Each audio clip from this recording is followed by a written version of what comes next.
so you got to be careful with that. But and they only have staff. I think they need to be protected in a single university. That's a fact. It can be. To unseat and defeat Darren LaHood. From Rockford to Bloomington Normal to Peoria, we are helping to liberate Illinois one congressional district at a time. This is your magical Santor.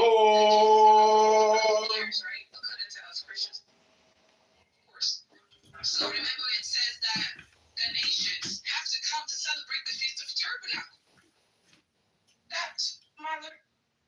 Yeah, I remember that one. Yeah. Right, they come. Right, so it's like how do they explain that Jesus keep him? Right, you know what I'm saying? And it's as if they don't come to celebrate it, that Jesus is going to punish them. Yeah, they'll be on famine. You see what I'm saying? Like, that's sweet. That's right. Be there, be square. Feast of the Tabernacles. Yeah. Need a temple to do it properly, guys. Yeah, that's true.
Meatballs, dude. I gotta hear this.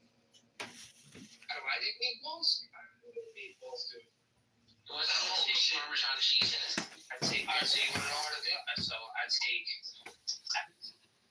Depends on my mood. We do like 80-20. You know, it all depends. Then I take it and I put a few eggs, and I put a few eggs. I put.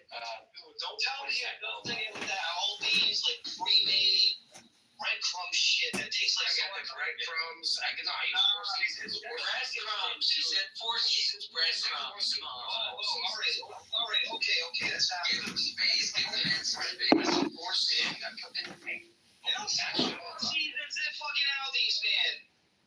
Who says I don't buy everything at Aldi's? Yeah. I was gonna say. Alright, yeah, that makes sense, man. My bad.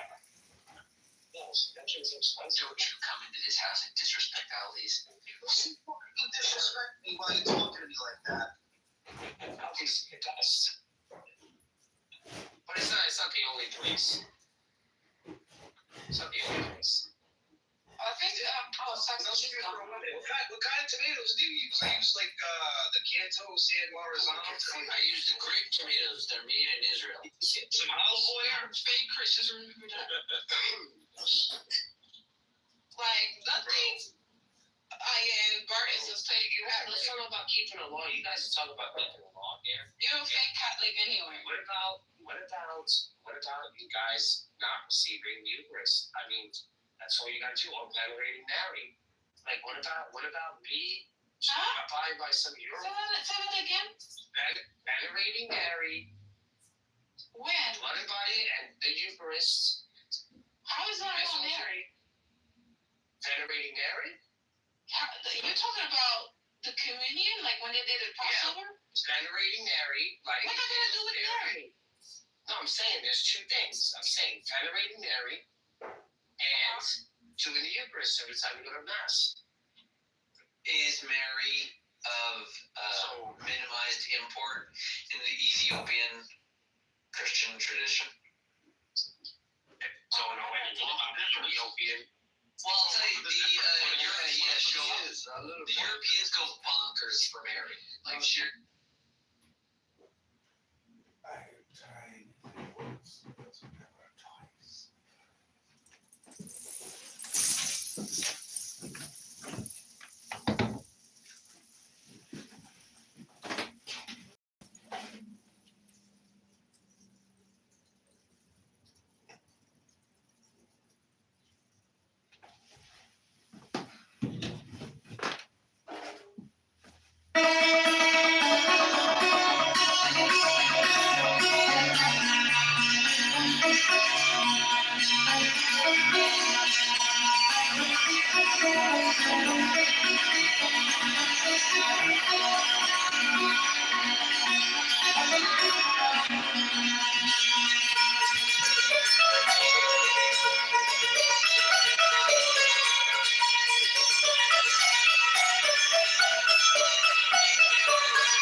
If you guys are, I don't know how I don't. She got convicted. What? Long, that's what happened. She just got convicted. That's what it was. Yeah, she's like, damn, I know I gotta throw away the fork in my house. Well, she just started being a Christian 2 years ago, and then she's gonna come and tell us like, oh, we're doing it wrong.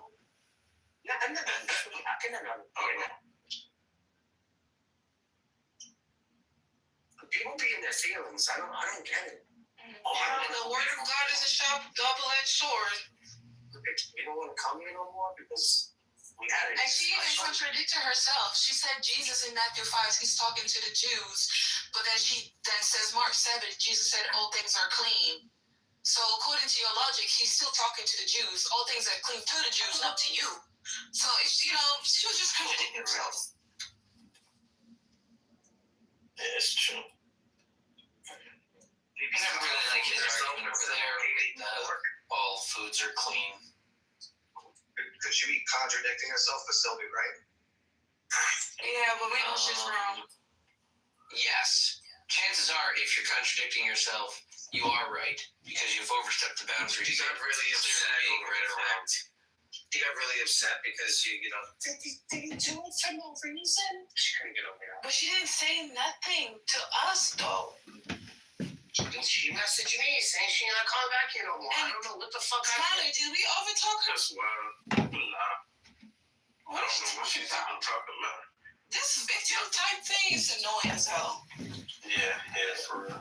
Yo, it be mad dark in here too. And I don't really think a lot of white people like hanging out with me. I'm keeping it real, so this how I like it. They don't want to hang out in here. Too dark in here. Put her in the Israelite room. That's right. If they think it's too dark in here, maybe they feel like it's too dark. You know? So I don't like when I think a lot of people get offended over that. See me, I don't. I do. I start checking my pockets frequently. I think, I don't know why people be in their feelings about these basic conversations. Like, these conversations are not even that serious. Like, And we're not gonna change your life. You can still leave and still do what you want to do. Like, there's nothing you can do about it. I am. I'm open about this shit, but I'm different now. Y'all make fun of me about it. I'm not out there.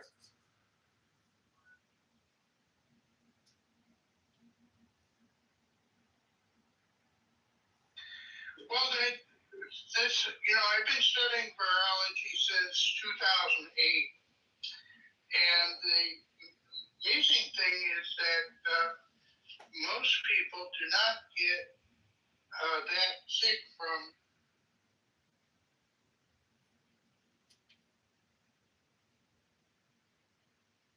You know what I'm saying? And Iran has the technology to fucking attack all of these oil reserves.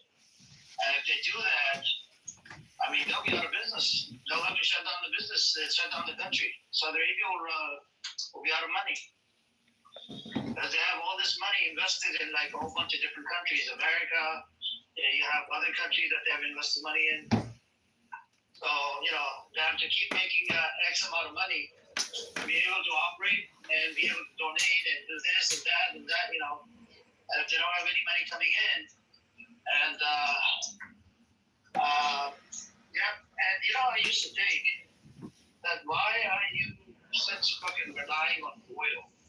Why don't you open up your own thing? Like, all countries, they have found a way. They're trying. With the online thing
Same thing happened to my dad. As soon as he got a Canadian passport, his income went up, his salary went up 1.5 times.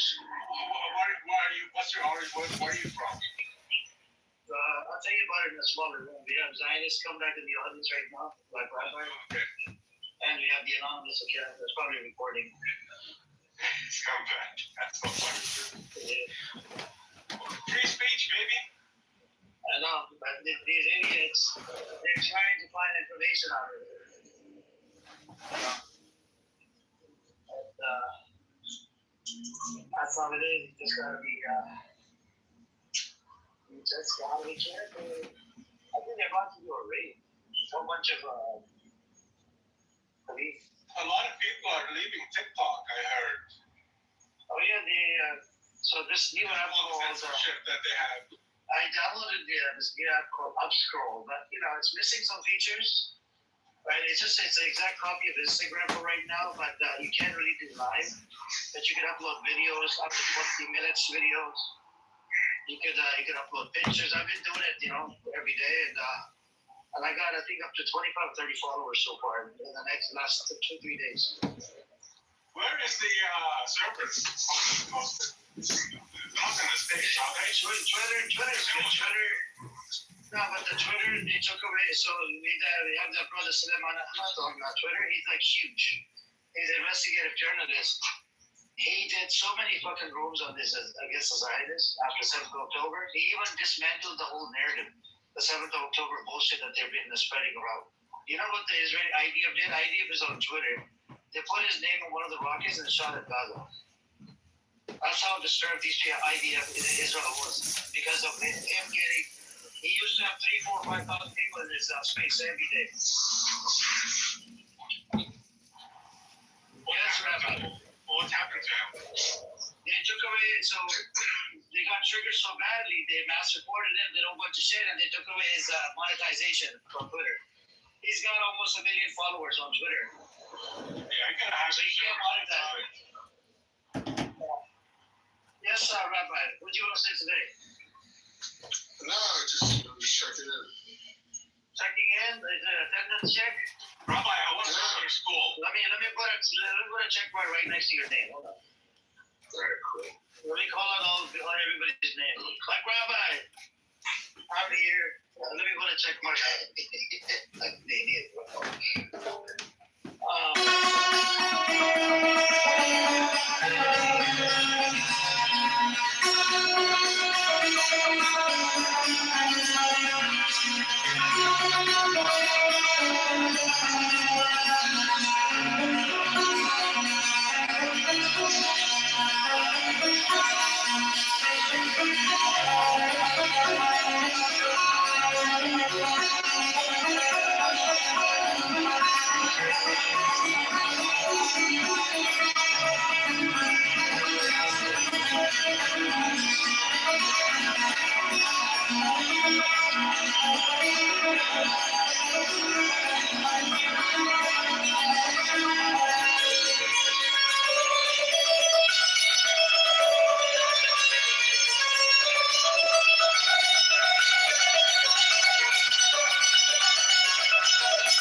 So God had Zionism part of his plan, and there's a region called Israel. He named it Israel.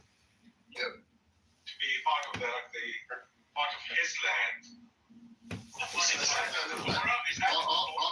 All of God's creation is God's creation. The point is that the place of Israel, this region, is where his descendants from Jacob were supposed to live. And just pretty specific precepts of the Torah. I just want to be uploading with this city. According to fire. Hi guys, hi Amir, hi Karna. Would you like to come up? At least say hello to us, Introduce yourself, we can go back down. We don't bite here, man. It's all respect. So fire, did you know that God is a Zionist? If you can hang on a second, what's up with you, Brad? Yo, what's good, Amir? Good, how are you? I'm doing good. Thank you for coming out. I wanted to give you a follow back or to see if it's a real person. You've been on the Palestinian side? You've been supporting the Palestinians? Of course, all the way. Alright, cool. Do you want to chime in just for Reza Pahlavi really quick? What do you think about it? Fuck Reza Pahlavi. Thank you for coming out, right? Just give me a follow back. You gotta prove.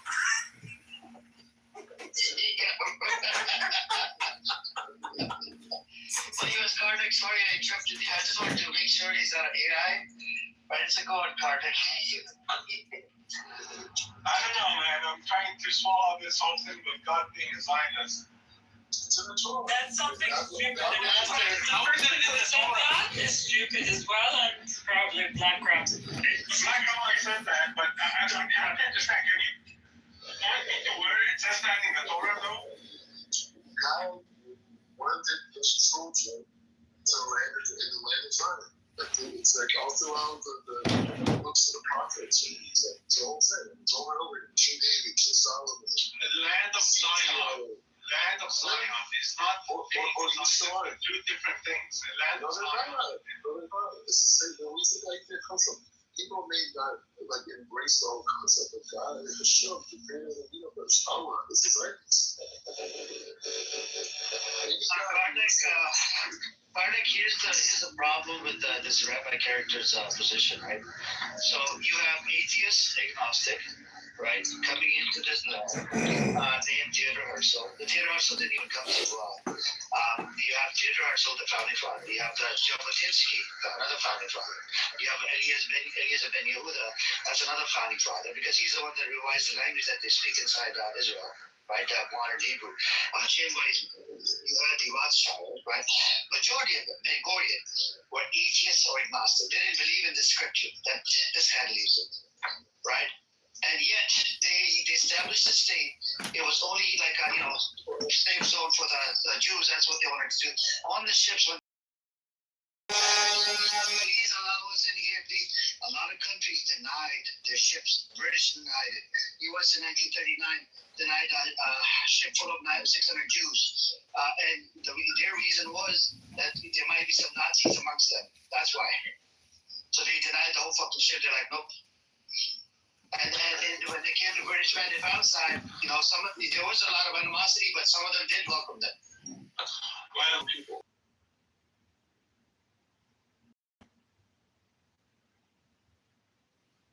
Dennis, the bull is here. It's time for your bull rush, Dennis. Dr. Dennis's bull rush.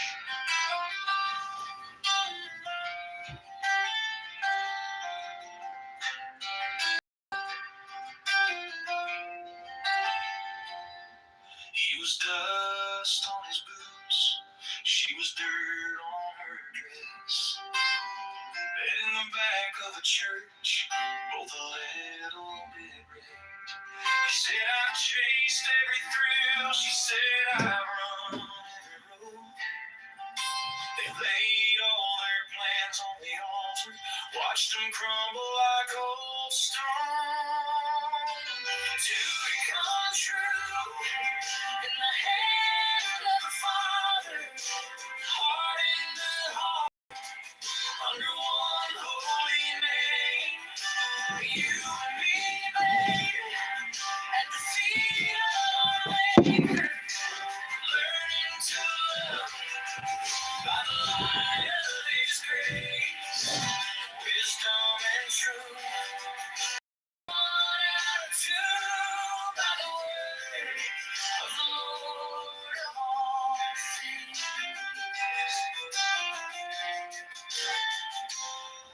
He forgets where he leaves his pride.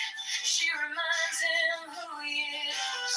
They still argue over small things, but they always end in a kiss. Open Bibles on the table, little fingerprints on each.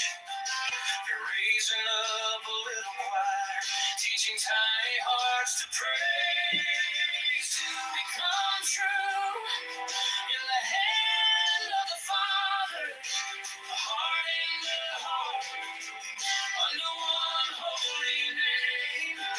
You and me, babe, at the feet of our Maker, learning to love by the light of His grace, wisdom and truth, making one out of two by the word of the Lord of all. When the storms roll over the valley and the dark feels heavy and long, we remember the voice that called us, spoke our weakness into a song. I am yours, you are mine. But above us stands a higher vow. Okay, Dennis, this is your song, Dennis. This is called Bull Rush of Holy Spirit for Dr. Dennis. Thanks for all your support over all these years, Dr. Dennis.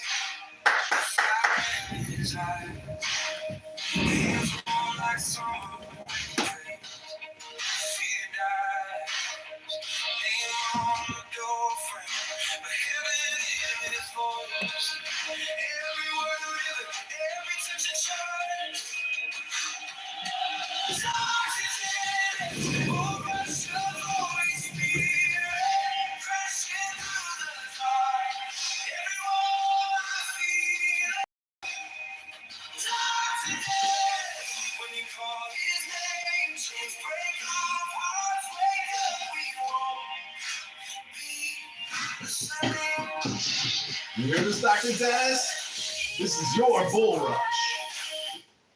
This is a reverse bull rush for qualified investors only. You have to have a minimum of $250,000 cash. That means you got to have a minimum of about $2 million. This is the Kosher Shekel Fund.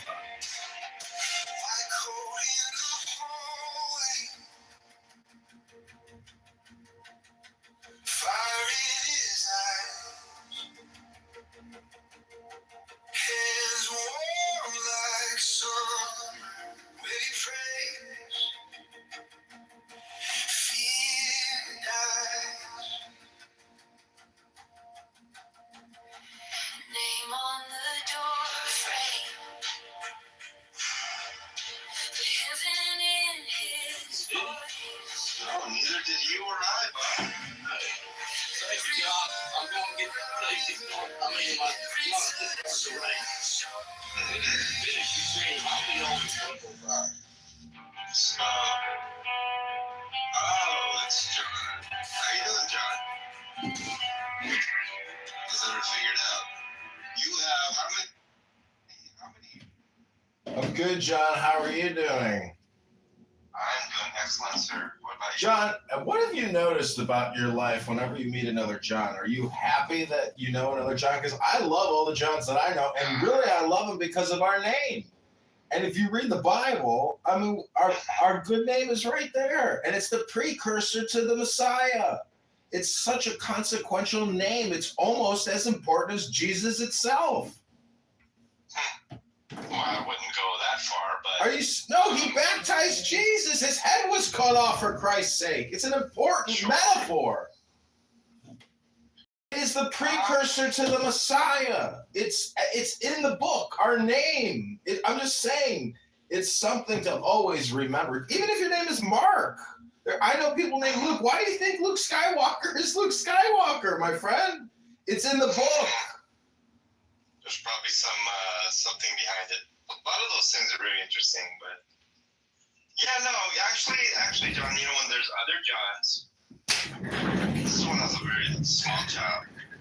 We had this church that we went to, and there was about 6 or 7 kids, 6 or 7 only, and there were 3 John Lees in there.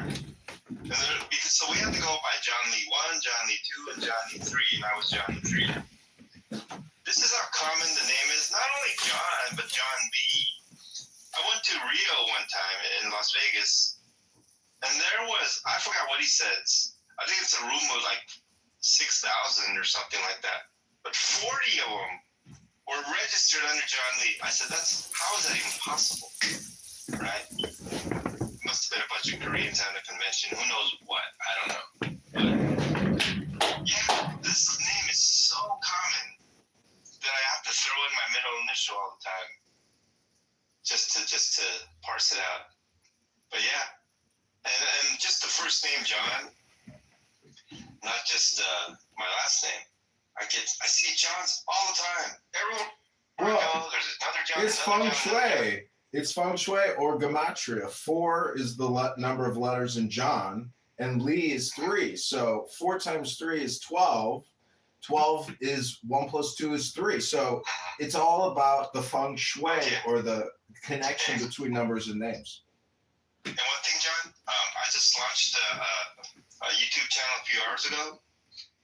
And apparently, according to Bob, I need 50 subscribers in order to screen what I'm doing. This is pin your link. In my community. Pin it. It's in the chat. Well, can you pin it? Because then I can just click it. I can't, I'd have to go to the browser and then go back to the YouTube. I could pin it, but... Food for Christ Ministries? Yeah. I thought it was Fool.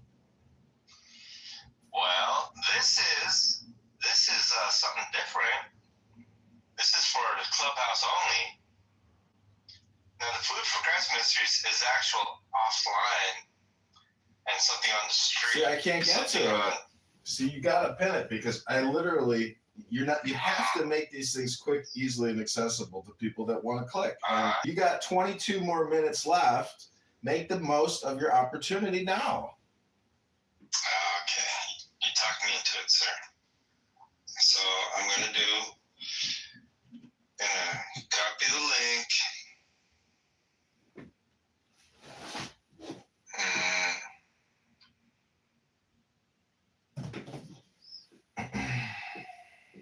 John, my favorite part of your 2-hour clown house experience every morning in your Fool Room is your closing prayer. That's my favorite part.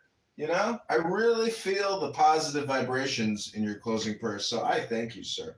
You know what? Started this actually is a guy by the name of JJ. He actually recommended that I do that. And I said, that's a good idea. And I did that, and then I added to that by opening prayer. And I think, and along with, that's why I was so reluctant to change this pin link here because I want the Bible passage, there all the time. But I'll do exactly what you said, and at the end of the day to. You'll have 50 subscribers before you can blink. We'll see. I think a lot of people will want to view what I'm doing, And so I think you're right. I think that'll probably happen because I think there's a lot of people motivated to want to watch a live stream. And it's not dependent upon me. It's dependent upon them to subscribe. And so I've been reluctant for many. I've seen YouTubers like my friend James Tired. I was one of his first 100 subscribers, and he has I don't know how many tens of thousands of people that they have like tens of thousands, even over 100,000 viewers now, or subscribers. But I was always averse to it. The monetization really rubbed me wrong. I did not whatsoever want to be involved in that. But this, I'm okay with because I know every dime is going to go to feed the homeless. And so there's no administration cost for me. There's nothing. I don't want anything. It's every single dollar coming in here is going to go to buy something for the homeless, to feed them. Because there are a lot of needy people in my neighborhood, in my community. And I know it's not, maybe not part of your community, but I'm thinking about possibly expanding at a different day to like maybe Wednesdays at a place in Santa Ana. Or no, it's not Santa Ana, the city of Orange. At a park there, very much a lot of needy people there. And I know that because I have an RV.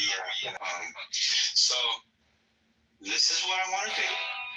And hopefully, if you guys participate in any manner, I appreciate it.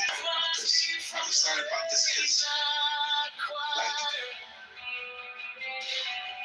number one, like, when I think about it and all the things that I've done in my life, this is what I want to do. It feels great to know what one really wants to do. And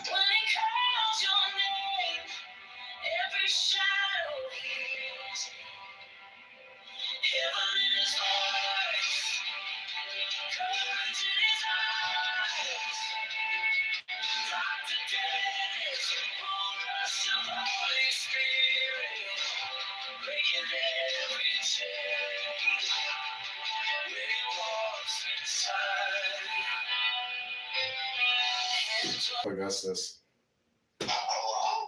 Hello? That is like probably, you know, if you're in the soldier and it's your base, it's like you got to have a call sign. So it's the ultimate call sign. Hello? Because think about that, like the German, the French, the Italian, like if they can't do that back without an accent, you know that they're not part of the hello gang, basically. she doesn't even go on Clubhouse. Yeah. Like that. It's just Your wife, I heard her say it a lot. Ex-bases saying it too. What's your wife's name? Michelle? No, it's Steph. Oh, Steph. You know why I keep thinking Michelle's? Because I had this good manager that I worked with, and but yeah, your wife is dope. And what's your son's name? Oh yeah, Augustus Jr., right? Yeah, AJ. Augustus Jr. Oh, AJ.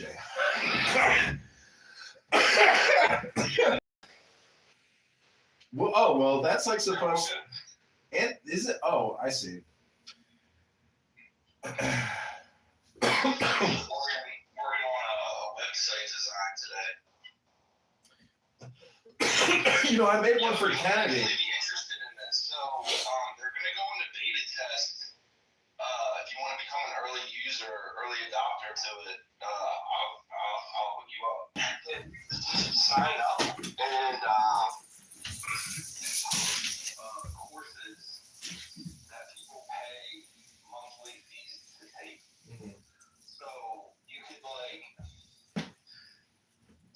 it could be anything. It could be like you could teach people about the books that you read. Mm-hmm. And do like a book reading class, and people will sign up for like $10 a month or whatever to join you. Are you working for the company or are you investing in it? They've offered me a position as a partial owner, but I'm just doing their web design right now as like a contract, and they loved it so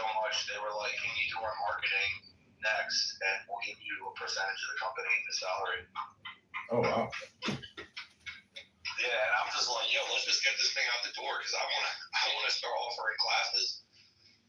I got a couple ideas, so I'm gonna teach people how to use the AI video and AI imagery artwork programs. So it'll be like this week you can learn how to use Midjourney. Next week you learn Nano Banana. The next week you learn Chat LGBT. Yeah. I've seen, you know, like people like $50 a month or whatever, and then promote it on my Instagram and on my X Spaces.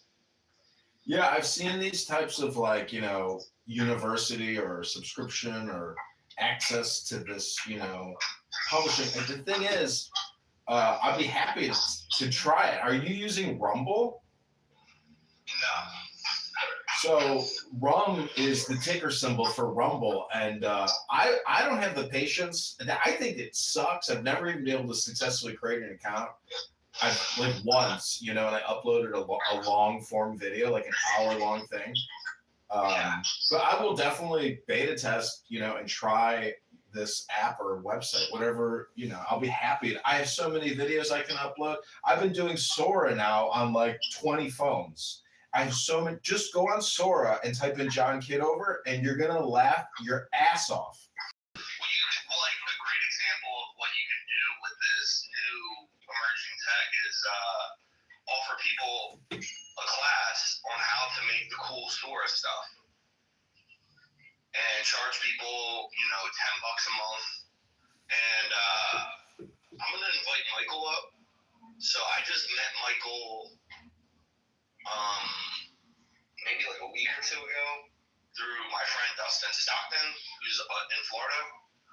Michael is in Florida as well, and we've been in communications via email. I'm going to invite him up.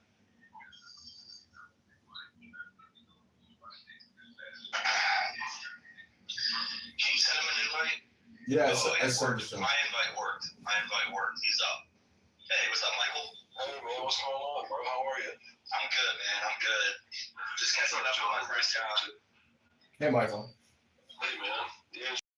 Yep. Right on. Yeah, I live down here in Southwest Florida, down in Fort Myers. We have quite a bit of contingency of folks from Chicago area down here. Yeah. Actually running for Congress, Jim Oberweis, you know Jim? Mr. Oberweis. Yeah, Jim Oberweis. I also have Catalina Louth. She ran against Jim up in Illinois. John ran for Congress out in Chicago. I'm still running. I'm a write-in candidate. Yeah. What are you not running as a Republican? I am, but they removed me from the ballot. Insufficient signatures, so I'm a write-in candidate.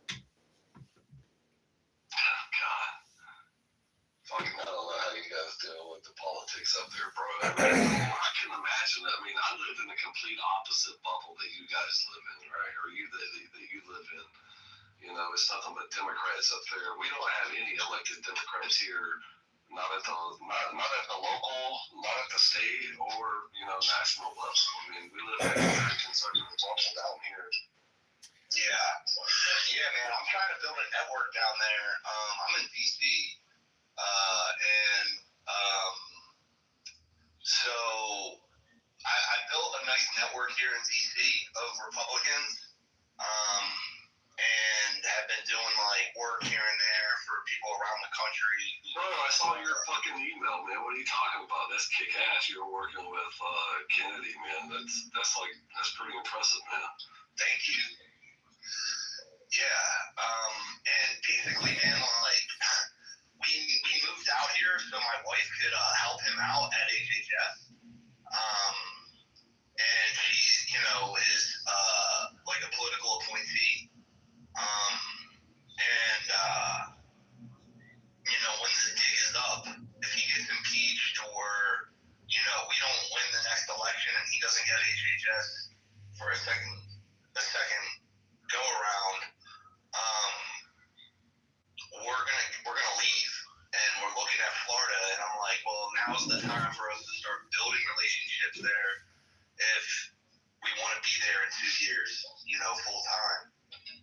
that's really why I wanted to connect with you.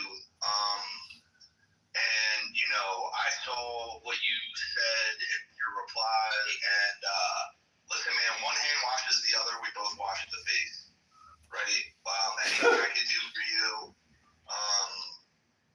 anything you can do for me, we'll help each other, along the way. Yeah, no, absolutely, bro. Yeah, so, I spent the first, so I was born and raised in Palm Beach County, and, I live over here on the southwest coast now. I'm 2 hours south of Tampa and 2 hours west of West Palm Beach, Fort Lauderdale, the Gulf of America, baby. And, I'm still a licensed real estate broker, so if you guys want to come down here and purchase real estate, you can actually do it using Bitcoin or Ethereum. Right, I'm a certified crypto real estate broker. But I got into politics back in 2019, leading up to the 2020 election, and at that time, I had, I watched fake news. I fought Fox News, which is the same as fake news. Very conservative. Yeah, I was a registered Republican at 18 years old, but I never got off the couch to help a Republican. But when Trump came, that was totally different. Being in real estate, I had traveled, to Atlanta and other places and went to conferences where Trump spoke at, regarding real estate back to the early 2000s. So you can imagine my surprise and excitement, when he decided to get into politics, because that's what we really need, a business person to come in here and run it versus these, career politicians who just up here for self, glory and grifting off the system and all that stuff. Yeah, 100%. So I went down, I had a friend of mine, we all get together and have breakfast at this little place every morning. I grew up outside the city, so it's kind of rural, laid back a little bit. But the guy who owned the restaurant, he was like, Michael, he goes, every time you come in here, you start running your mouth. He goes, when you captivate the room and, you get everybody fired up. And he goes, why don't you come down and join the local Republican Party messages, right? So anyway, I went down there and I met with the chairman and the secretary, and I was like, look, I'm here to, help President Trump win the 2020 election. And they go, oh, that's awesome. We need, great Republicans to help get all of our Republicans there. They voted me in as chairman and kicked those people out, and the rest is history. I worked for Lieutenant General Flynn. I hosted a fundraiser for the president 2 years ago. Yeah, I met General Flynn this year. I received an award from Auntie Angie's house, Angela Stanton King's organization, alongside with Robert Malone and General Michael Flynn. We all got awards, and I got to meet him there, and he gave me his phone number and everything. Yeah, he's a good dude. He really is. Good dude. He's fighting a good fight, but like a lot of people in the grassroots part of politics, they understand their country's on fire, they understand their state's on fire, their city's on fire, but there's a big difference between being grassroots and actually understanding how politics is played. That's why I think Trump does really well, because he's a businessman. He knows the passion and what needs to be done, but he also people who don't care about the Constitution, and they have all the power, and you're going to have to sit down at the table with them and negotiate with them. You can't just walk into their office screaming and hollering and cussing them out, because you're not going to get anywhere. You're going to have to sit down and do some hardcore, tough conversation with people. GOP Lee County. Yeah, she's not a fan of me. I'm not a fan of her. Yeah, she kind of hoodwinked us all. When I sat down, I only spent one term because, we took the party over. Is that my benefactor, Luke? Get your ass up here, Luke. Thousands of dollars in the bank. Got my car out of fucking tow and knocked downtown Chicago. Blessings to you, Luke. And they were like, oh, yeah, I want to be chairman. And I was like, okay, well, you're going to have to challenge the current chair. And they're like, oh, no, we're not doing that. And I was like, okay. I was like, well, you're not the leader I thought you were. You identify a problem, but you're unwilling to do anything about it. Health, wealth, love, look. Over the earth. But the lady, who is there now, the Skywalker. And me and my supporters, search your heart, Luke. look, you'll know it to be true. It can't be true. Search your feelings, Luke.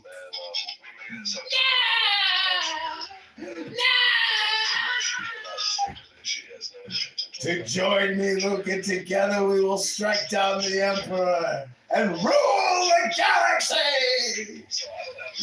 No, you can't be my father. It's impossible.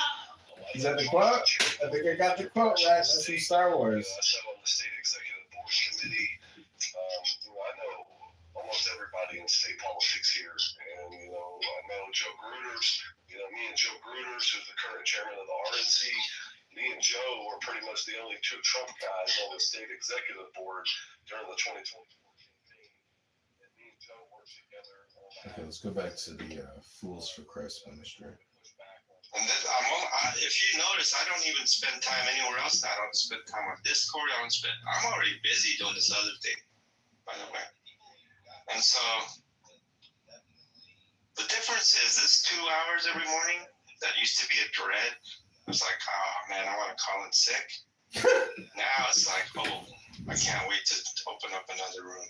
I just want to glorify Christ because He's worthy. He's so good.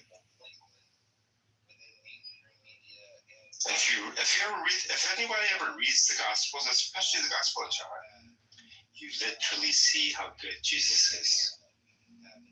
He heals. He weeps. He, basically gives us the truth. He gives us His life.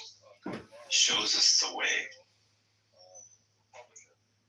And I want anyone who has an ear to hear to be able to turn, understand, and see God and His kingdom first and His righteousness. We got one live streamer. One live streamer out of like 20 phones. All these things will be added to us. This is a promise from God. And He promises. That's it. We got one viewer. This is One viewer. It doesn't matter. It God doesn't matter how many phones you have on. It is always truthful. It is always reliable. Look, I have like 20 YouTube live streams going. There's one person watching. That's it. So anyway, It's very boring, but Luke, is there anything you want to say? We're listening to John Lee preach. We're also listening to Augustus in an X space called Buy Bitcoin Talk to some Republican in Florida. I thank you that Oh, John Lee's crying. really cared for us. And sometimes we don't recognize that because we're so self-involved in our own. Let's get away from leads to that. Let's start focusing on Florida. That's where it's And so may we have a hunger and a thirst for you, my connections down there, and that we may I live started and be really satisfied. having this conversation with Dustin.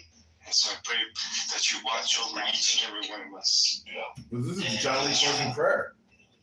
And that you may show yourself to be good, that we may taste and see that you're good. And be glad in it.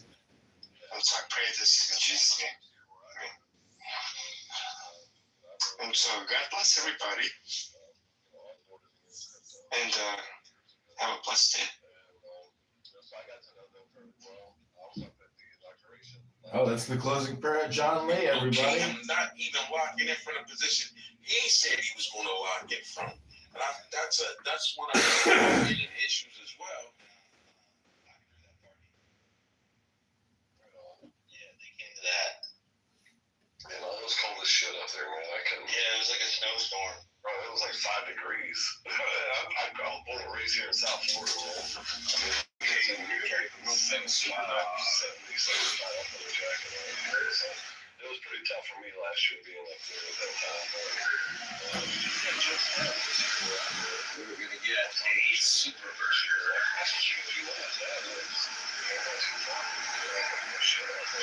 Concert footage. So we're gonna get a super cheesy burger and a chocolate milkshake. With Raw ice with those. Can I get the chocolate milkshake? A regular size or regular?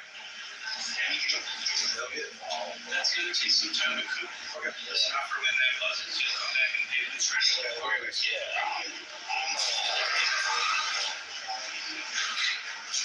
Super down. It's the day after the full moon. web development, social media, video. Back to the current weight for the most delightful. She's now bringing in the PL this year. We contracted out somebody Super who we're getting to all the media outlets. And we've got my car battery died. And This time, like she can get you in on marketing depending on How expensive is that? it depends on the budget.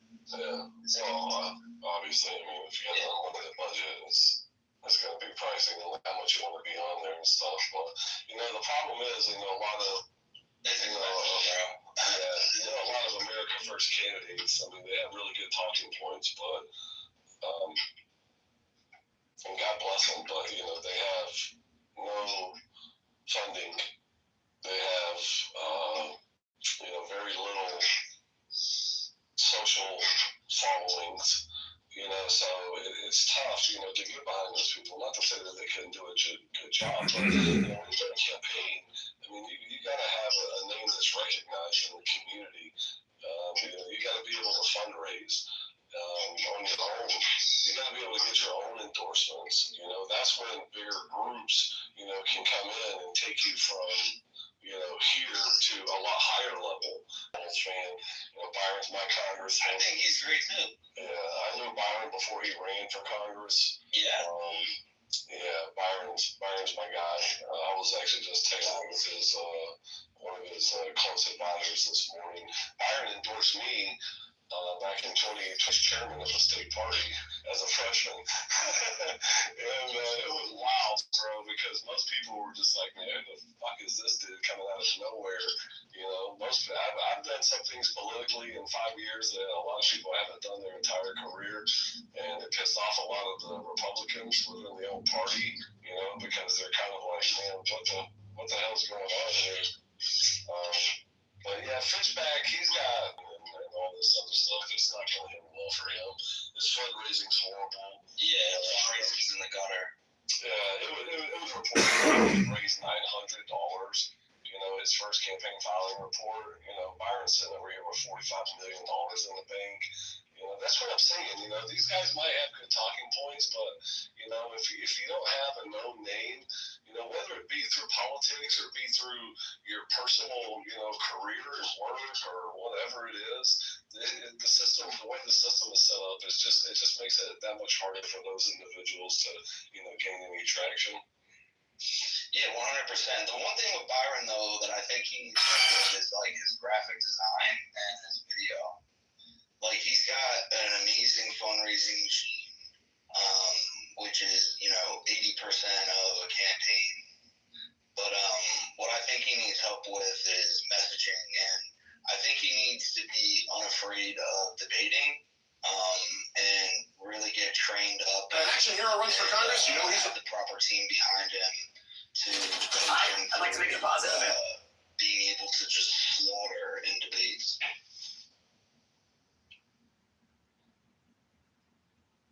So messaging, that's what I'm thinking. Yeah, Byron relies a lot on going on, Fox News and national news and stuff like that. I get it. I mean, he's, high profile. Hey, I was like, I got the president.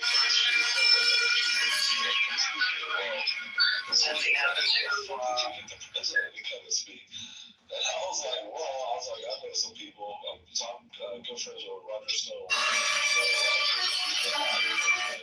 had to come over here. And when I was backstage with the president and Byron, I had already knew, years ago that Byron was going to run, for governor once DeSantis was over.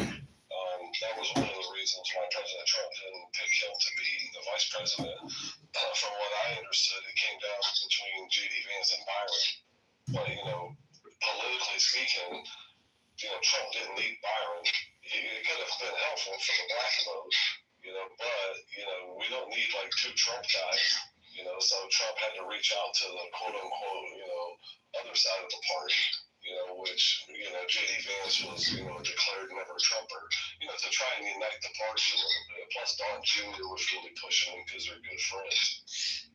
But I think Byron was going to be running for governor, and when I was in that room with the president and Byron's kids came into the room after this, and his youngest boy ran all the way across the room and jumped up into President Trump's arms, and I looked at him. I know somebody who would be really awesome for the next governor of Florida. That would be Byron Donalds. That was kind of like a setup. That was already like pre-planned. And then about a week or so later, that's when Byron actually announced. But, he's got the national following. He's got all that. Everyone knows who he is here locally. But, I understand he doesn't want to get into debating, with Fishback and Jay Collins and Paul Ritter and shit like that because he's so far ahead of the polls. But we're still early. I'm sure there'll be a governor debate. There's no doubt about that. I would love to work on his campaign, man. I think that... Yeah, the people who run in his campaign were the guys that were heavily involved with the president's campaign.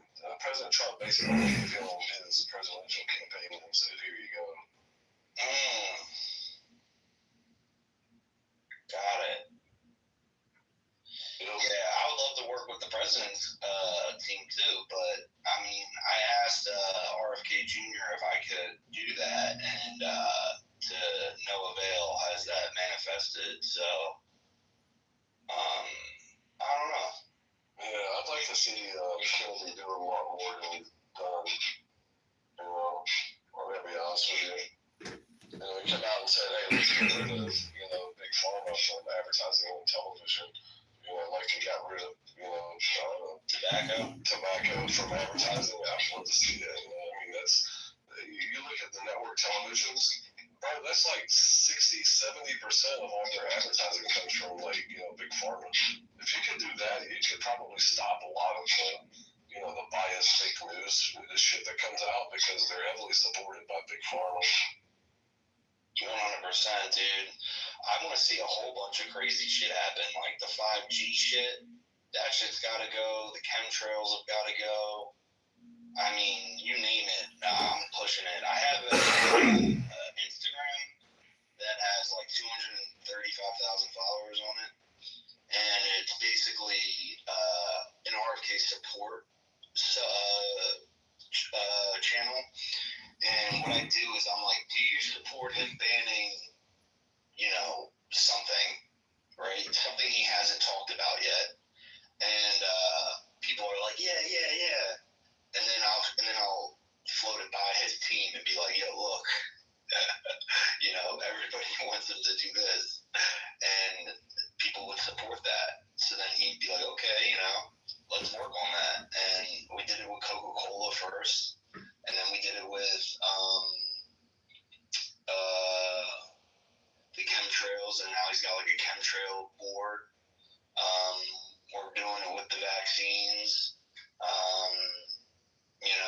Everything that you kind of see slowly trickling out is a lot of it, is stuff that I'm like kind of pushing in the background on the social media side, right? And getting like 100,000 people to get behind it,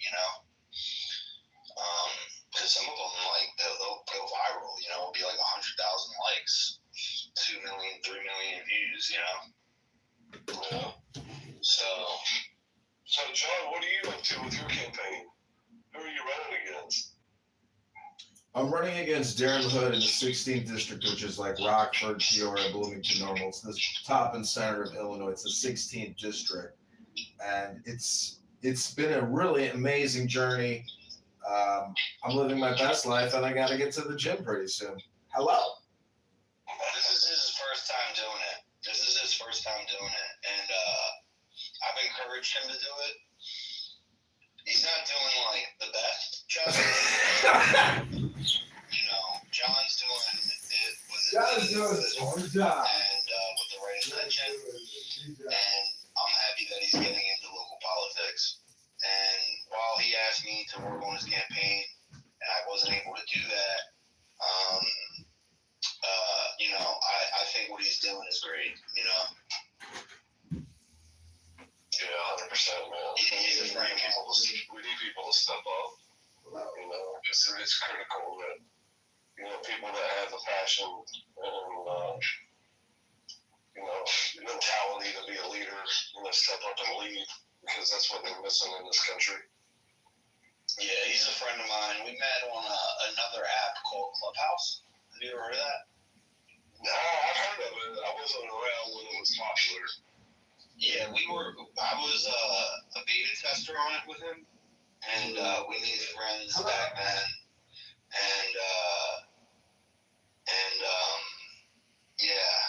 I ended up growing a channel on there that got to like 100,000 followers.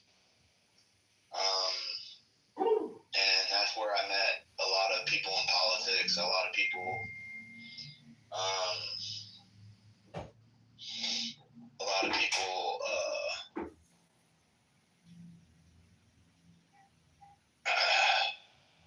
like in the entertainment industry, tech industry.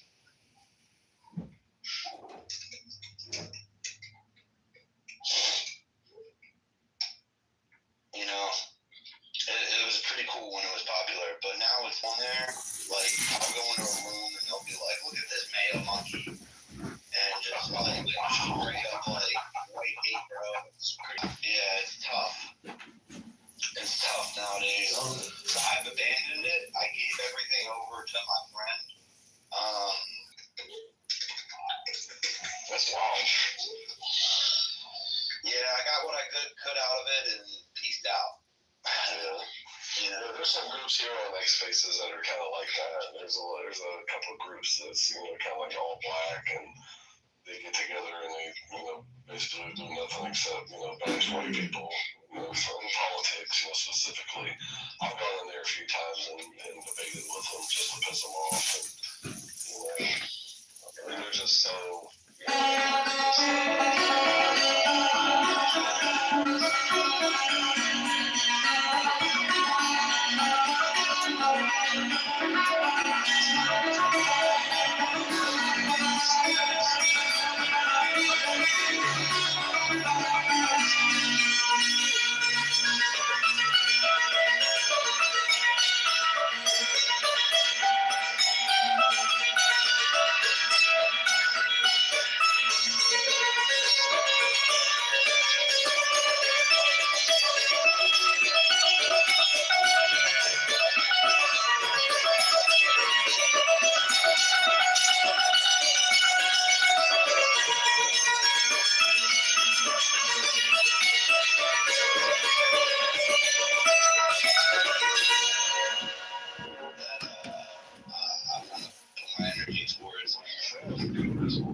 Yo, I got a quick question for you, Augustus. Did you see the new Epstein disclosures with Bill Gates and Epstein talking about coronavirus and vaccines, et cetera, and the World Health Organization? What a wacky event. Yeah, I hope that the pandemic works. Yeah, all that language, I saw that. This show put a bunch of stuff out about that. I'm kind of making fun of buy Bitcoin. Saylor is just like #1 rule of Bitcoin is just always buy Bitcoin and never sell until, even Epstein in his, did you see the Bannon Epstein 2-hour interview? Did you watch it? Listen to it? Yeah, even Epstein's like, you got to pick your moments in the market, but that was like a full disclosure. That was like a full projection on Epstein's behalf. That was supposed to be an undisclosed recording. And Bannon was holding that as like a blackmail beta orbiter over Epstein. But I guess Trump just endorsed Bannon. Did you see that like 2 days ago? He just put out this big promotion thing for Bannon. Maybe it was old. I don't know. My friend Dustin used to work for him. I'm like I think he's a good guy.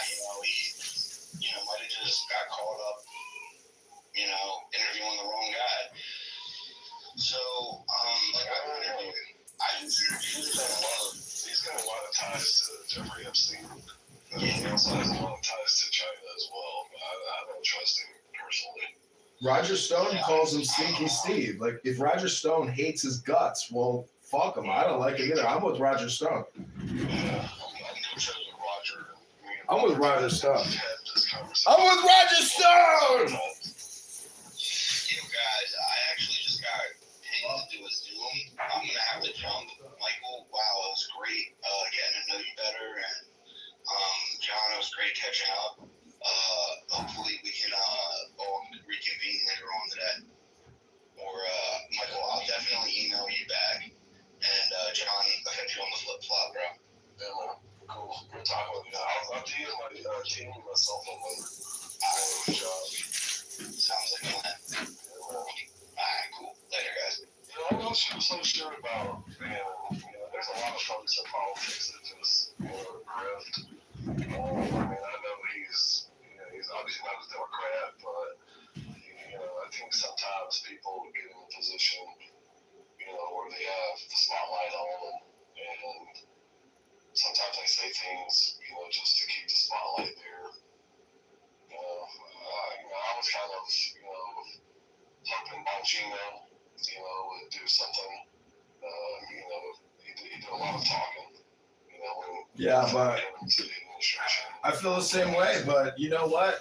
This recent, all the cache of all this information coming out, and I guess there's still even more. So at this point, so many reputations have been destroyed that Bongino could never have personally done that. It just has to, the information just has to be released. It's not about fucking Dan. It's just one dude who's just mixed up into the craziest fucking universe of Avengers, etc. in the world. So but this disclosure is real, and not a lot of people have watched that Bannon Epstein interview. I think they said it was unintentionally leaked or released, but it has been reproduced and retransmitted across so many major platforms and channels that that Epstein conversation alone is worthy of conversation, analysis, etc., because it's like a full projection. It's like Epstein does not hold back. And the shit that Bannon says to him is so funny, and he roasts him and he calls him the devil. And he's like, why would you say that to me? He's like, you have all the attributes of the devil. Bannon is sitting there I can't believe this fucking guy just let me record him for 2 hours. And he's sitting there pontificating about God and philosophy and mathematics. It's but it's... Where would you watch that at? You got a link for it? Just go on YouTube, type in Epstein Bannon. Okay. You'll find it. It's everywhere. It's on the biggest channels. Everybody has republished it. The biggest channels, because they can monetize that. It's like so many people around the world are intrigued by this. And it is an actual, it's almost like Epstein went on the Joe Rogan podcast and they sat there and talked about the global economy, finance, fiat currency, fractional reserve banking, everything. There's on YouTube, you can view the actual transcript. And so I was screenshotting the transcript because it's so unbelievable at the end when he starts calling Epstein the devil. And he's talking about Archangel Lucifer. If you look at the transcript, you're like, what? If you look at it out of context, you're like, what? You can't believe it. Hello? Anyways, yeah, you got to spend some time and watch it and think about it, because he's actually talking about, Epstein is a pretty well-read guy. He's sitting there talking about all the world's greatest philosophers from Socrates on down and up, etc.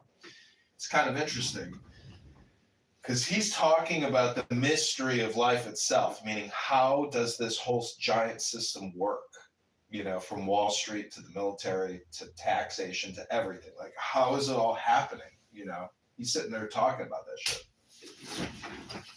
Yeah, that's wild. I never really paid too much attention until, everything started coming out about him. But I was never really politically engaged, all that much up until 2020. Well, I helped, in Chicago, organize for Trump in 2015. We were creating fake book groups, Chicagoans for Trump. So we were very excited to see, him come down the elevator and issue his, proclamation. I mean, we couldn't believe it. We were like, this is the real solution. This is the real deal. Not this hope and change lies of Obama, who's just a fucking CIA agent married to a trans. I mean, the fiction is the truth. Like, the fiction is like so strange. We can't believe what's been happening. Let alone we're $40 trillion in debt, 10,000 soldiers later, 25 years of war to rearm Afghanistan with 60 billion of our equipment and to withdraw like that. What the fuck? I mean, I guess, crazy. They should have destroyed everything. They never should have left them all those weapons. It's insane. Yeah. You gotta stop and think about it. 07, 08, man. If it wasn't for George Bush and all the bullshit that, those guys did, the war hawks, the establishment GOP, I mean, we had, Ronald Reagan, then it started going downhill from there. We had George Bush Sr., Bill Clinton, we had Bush Jr., right? And then after that, what did we get? We got Obama. Look how our country has deteriorated just since 2007, 2008, over the past 20 years. My daughter, she's 17. She was born in 2008, when Obama was president. All she's ever known was Obama, Trump. But of course, Barack had the first, 8 years, and Trump had 4 years. Barack had the last 4 years with Biden. Now Trump's in there again. And that was one of the things that got me off the couch and wanted to get involved politically, because I was sitting on my back porch one day in 2019, and I had solved everything leading up to that over the past years prior, and I was looking through the sliding glass doors, looking at my daughter, and she was in the house, and the little girl. I was just sitting here thinking, Jesus Christ, I mean, what the fuck happened to our country, right? Dude, 9/11, man. TV is so biased. It's 9/11. 9/11 fucked everything up. It tilted the fucking. It reset the whole game. Like, it just cleared the chessboard. Act and everything else. They had allowed the deep state to basically come in and just take over and not even hide it anymore and shit. Well, I'm talking about really where we're at now in terms of the national debt, meaning that there's no debt jubilee. Like, if you're born today, wow, BOA just gave you $1,000, but you were just born with $450,000 in debt. What? Hello? Like, the numbers don't lie, and most politicians can't talk the numbers. They don't know the actual balance sheet, and they don't realize that the system, it's got $1 trillion and 200 trillion in debt. You know what I'm saying? But at scale, from the towns to the cities to the Fed, the amount of debt. And if you just go to usdebtclock.org and you look at, what the total debt is per citizen, no one can stop working because everyone has to service the debt. That's the debt bubble.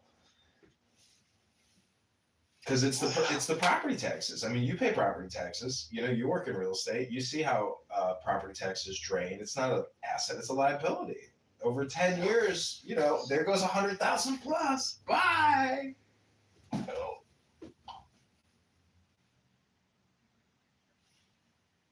But our whole country's got a lot of work to do, and we need to have people that can stand up and speak out and be unafraid to do it.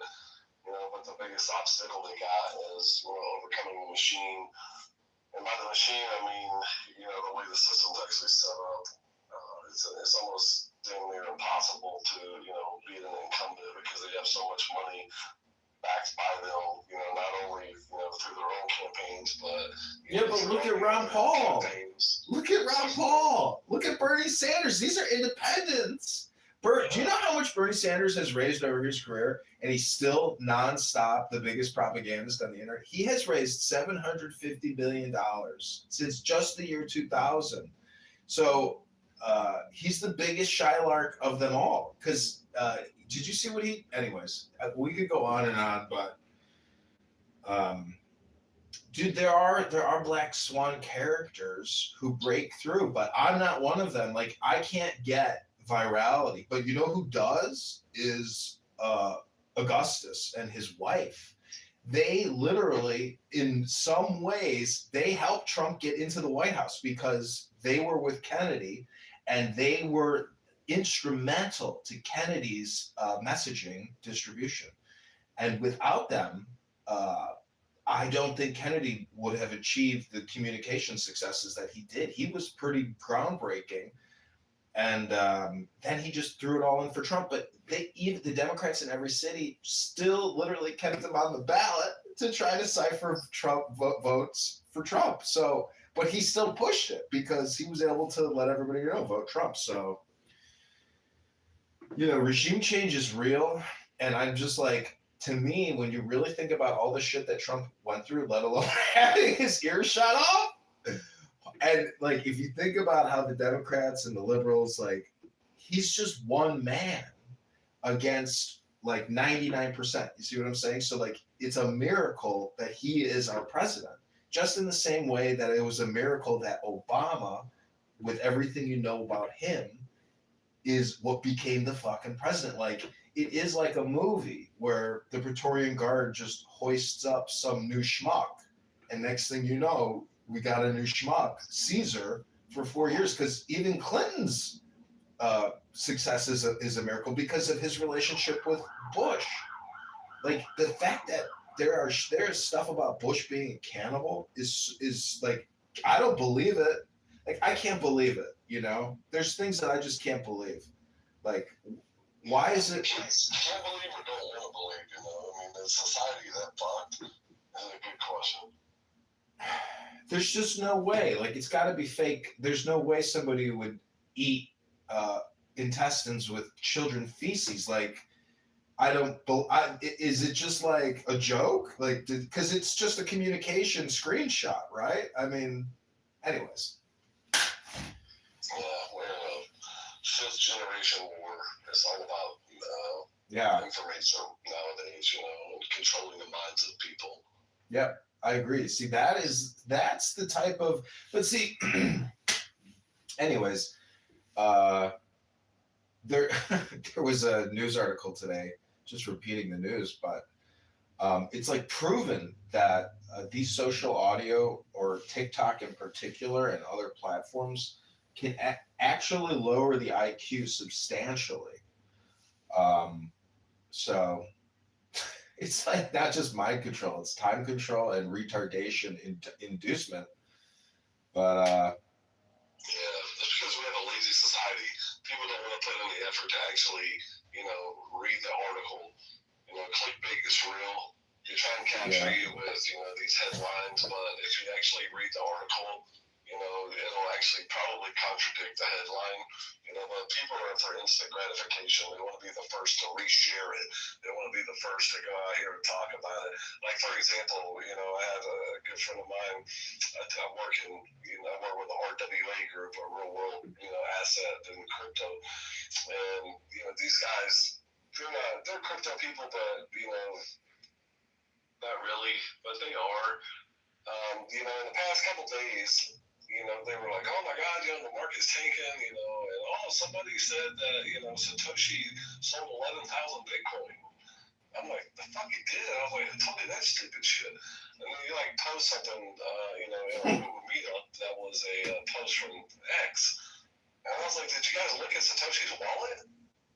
No, we didn't do that. I was like, well, then you shouldn't be out here sharing stupid shit like that. I was like, the guy hasn't sold 11,000 Bitcoin. I go, that would be like fucking earth-shattering news if Satoshi's wallet moved.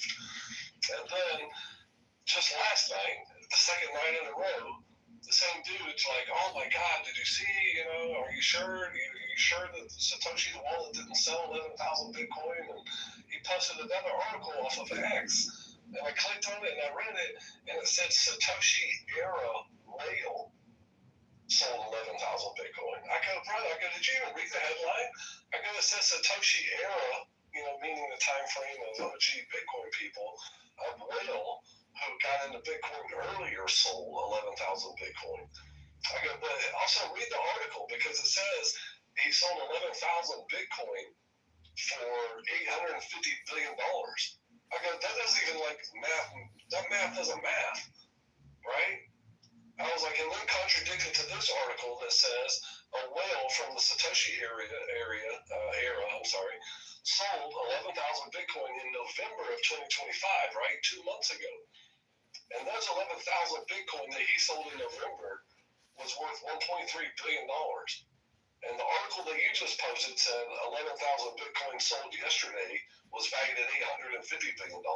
How did we go up, 850% in value just in 2 months on the price of Bitcoin? It's like, you fuckers need to stop. You need to stop sharing shit like this because it ain't nothing but misinformation and clickbait, bro. And that's what these guys do on the X. Engagement. They're only trying to get people to comment and repost their shit so Elon can write them a bigger check every month. Yeah, it's pick and choose as you please.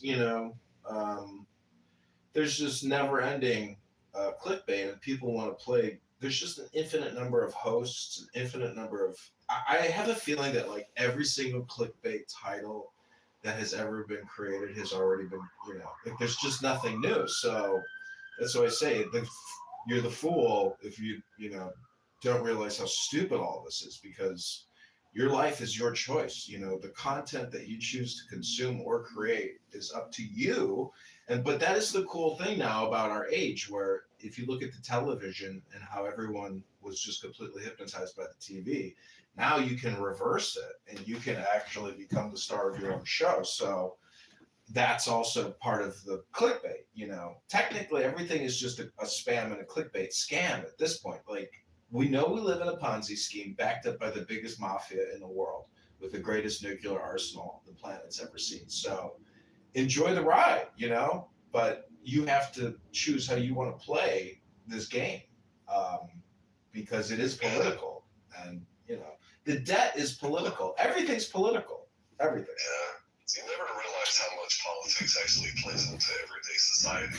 Yeah. If you stop and think about it, It's very hard to catch because most people don't get involved in political communication. But when you get involved in it, you realize, oh no, a lot of these Congress people and senators, the House, and they're criminals. They are charlatans who wanted to, and it's the whole thing. I was looking at the top earmarks in the top 25 congressional districts.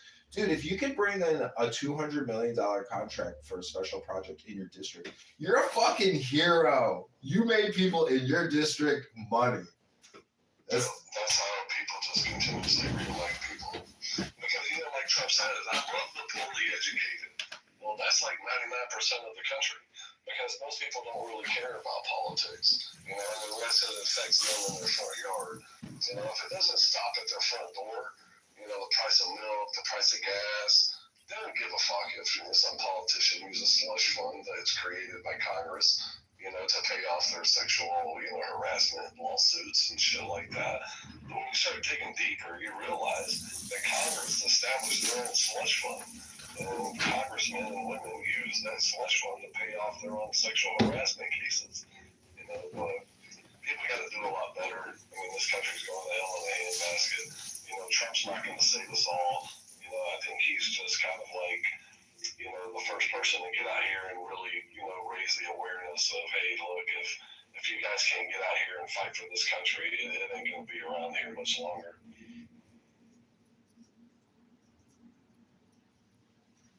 On that note, bro, I gotta get rolling. I got some things I gotta get done, get wrapped up before 4 o'clock today. But John, man, it's nice meeting you, bro. It really was. Yeah, likewise. Appreciate you jumping up in here, bro. I bought a Mercedes convertible once down in Tampa, Sarasota from eBay, and man, I love that car. I should have kept the car and ditched the girlfriend, but nice chatting with you. Yeah, man, right on. Hope to see you soon. Okay, God bless. Take care. All right, see you.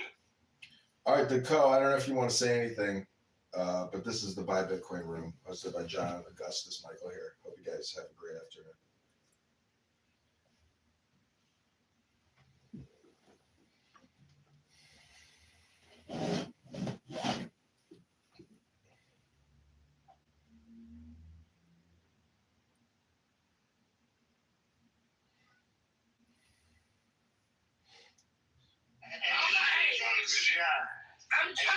tired of hearing Islam. This nigga, I'm 21 years old. Listen, I'm 21 years old, and I have never had my siblings to take care of me all because they're less.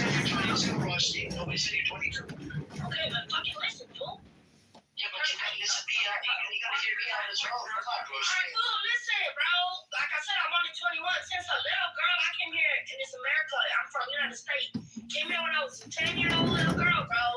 They didn't know my fucking siblings because they said my siblings are terrorists because their last name Islam.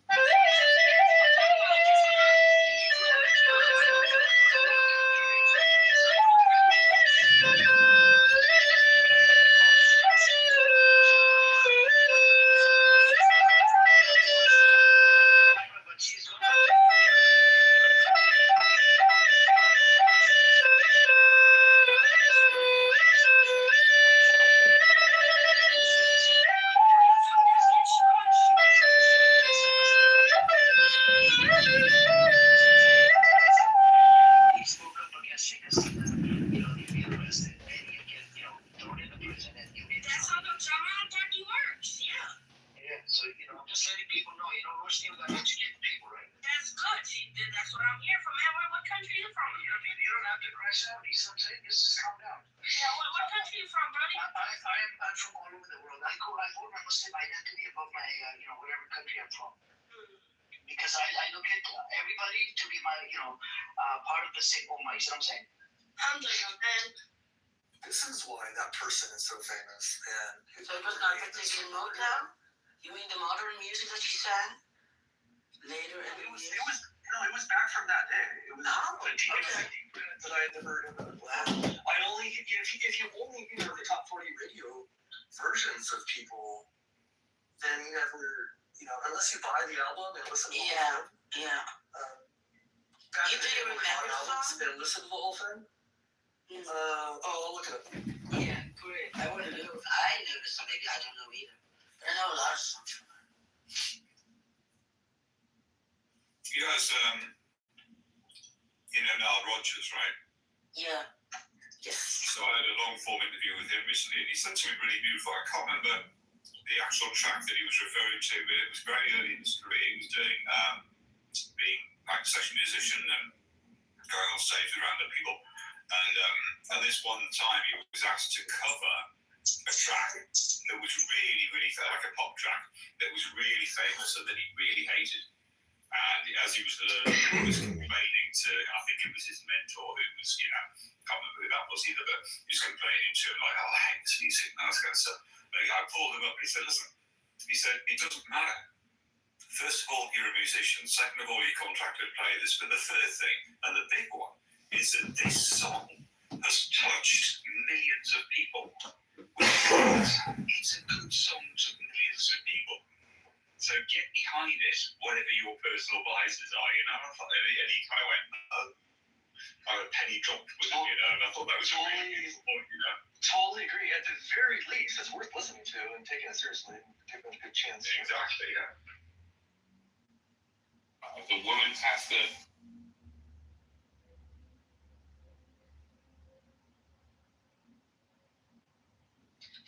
Robert, did you say that you listening to it? No, I was listening to it. I've done it quite recently. Like that, okay. Yeah, long form interviews on Radio 4. Mm-hmm.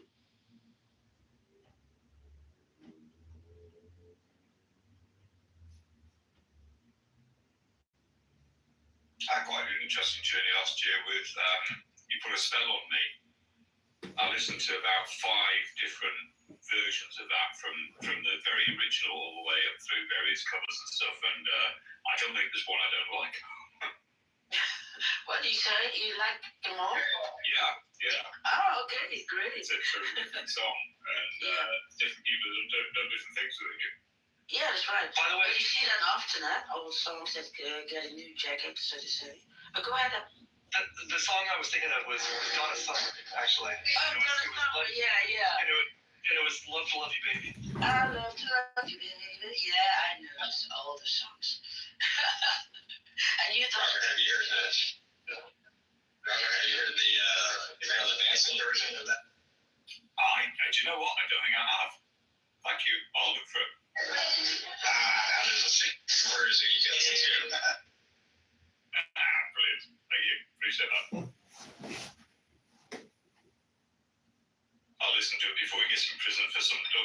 offences that he took for them out.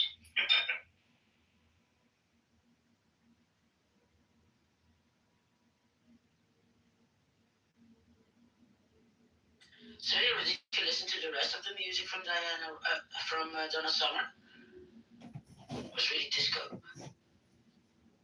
Because this from those days. Yeah, when I hear a song that I like and I've never heard before, or I just maybe never heard it in that way, I'll almost always go find the album that was on and then listen to the whole album. And I did do that. This was a couple years ago for that particular song. Yeah. And then I started listening to I started doing more like soul and Motown kind of like yeah, I love it. And fucking love it. That's some good stuff. And it's stuff that like again, because I was, when I was a kid, I was into like Cheap Trick and like white kid rock. And so I just when you're a kid, you're like, well, this is my thing, and other people listen to their thing, and you kind of form your identity around it. Was that Cheap Trick? I Want You Want Me? Cheap Trick? Yeah. I was 13 or something. I don't know. Yeah. Live at Budokan was that Live at Budokan was I had that on vinyl, and it was one of my first.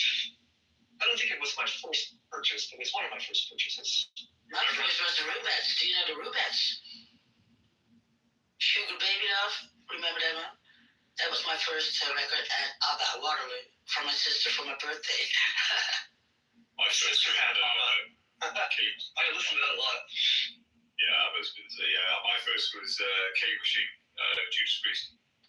Oh, Judas Priest, I know. Yeah. You want to write it? Knows music. Yeah, right in the deep end. In fact, the first one I went to see as well, and I've never quite addressed this with him, but I think I was 13 or 14. I approached Chicago. I'm John Kittle. Night, and my mum didn't say anything, but I went absolutely nuts. When you go to any Tell me, what does Babe taste like? 16? No way. Oh, yeah. The following morning, I don't know what happened that night. I've never. Hey, I'll start at 200 for the whole thing. My mum came down. My dad went off to work. My mum came down for breakfast, and she said, "Go get yourself a ticket." Oh, really?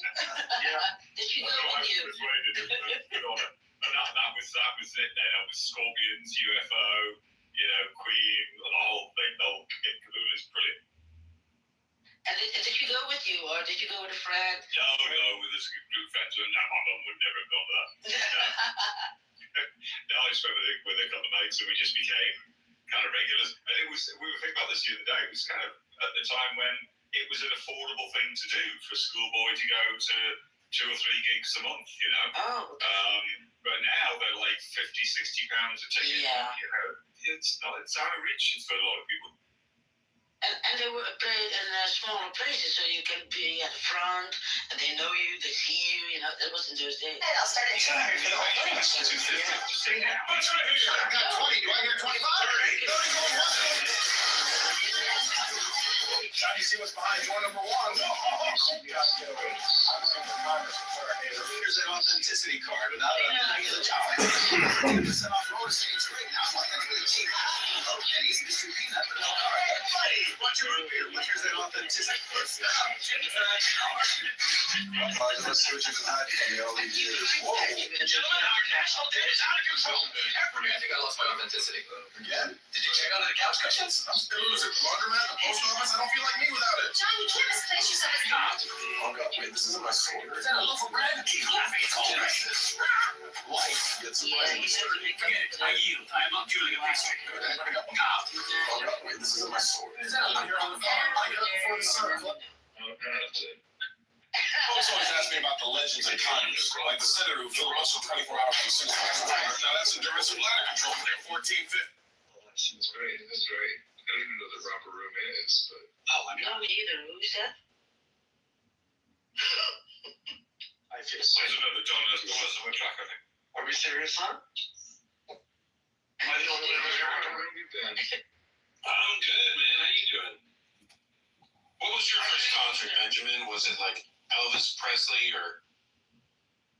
Dean Martin. My first concert, and essentially every concert that I went to when I was a kid, was the Monterey Bay Symphony Orchestra playing at the Sherwood Center in Salinas, California. Now, the special concerts would have been a chamber group playing in Carmel, for musicians. That makes a lot of sense. I just want to say, remember, no, we're going to stop. Do you get invited to make that explain a lot of things? What's that? Yeah, it totally does. It does. Did you get invited to many parties in that time? Invited to a party. Like, that was a concept that didn't quite fly in my cult community. No, we know. We did have things, and we had fun, and we had parties. Did you not parties? No, we celebrated the birth tuxedo, of our Lord and Savior, Jesus Christ. Tuxedo. Party to save us from our lustful and sinful state. Sinful state? What do you mean? Chamber music, that's just the word of the devil. I would just put some tape over Jesus's eyes. Like, it won't bother you, Jesus, but you can't see. Do you think that Jesus hung out with Epstein? I feel like if Jesus was around, he'd be in the Epstein file. No. He was waiting at the gate. I don't think he'd be. If Jesus were alive today, he'd be living in Cuba. Why? Yeah, no, I'm leaning with Benjamin. He might actually be on the Epstein files then, because State of Israel, insert yada yada conspiracy. Jesus would have been assassinated by Israel already. I think what I was saying is Epstein. Maybe it's even more. Paul's always asking about the legends in Congress, like the senator who filibustered. Jesus is way too Jewish to have been left off of the Epstein files. I think that's what I always thought. Yeah. You don't know. Damn. No, listen. Folks always ask me about the. With all the strippers in the home. And then the king, like, get this guy out of here. He knows too much. Obviously, nailed all the kings. Right? So, like, history doesn't repeat itself, but some rhymes. It rhymes. Steinberg. So I have this theory that, you know how the Catholics had this whole scandal with the priests? I'm here on the phone. Which one? Yeah, which one? Several are rolling, like, I don't know how many files there are in the Catholic priest abuse files. I suppose.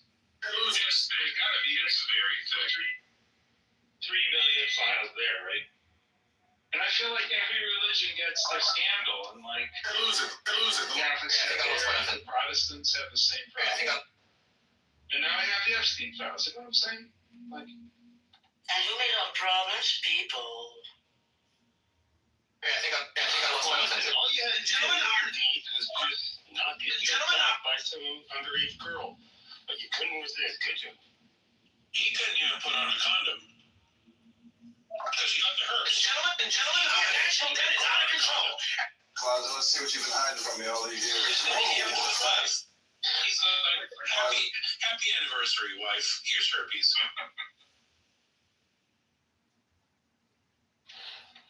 That makes him such a fucking hypocrite. Closet, let's see what you've been hiding. Fucking public health policy, all this shit. Heart disease to your wife. Dude, shut the fuck up. Never mention a goddamn thing. Ever. I never want to hear a goddamn thing from Bill Gates. Ever again. As soon as he comes on TV, I'm like, fuck this crap. Turn it off. I'm like, I'm not interested. It's like, practice what you push. It's hard to see that face, isn't it? And not think of the Epstein files. Yes, like, it is impossible. So here's how the Epstein files hit home for me. I don't know, has anybody had the Epstein files hit home? No, I don't have it in my home. Here's that authenticity card. I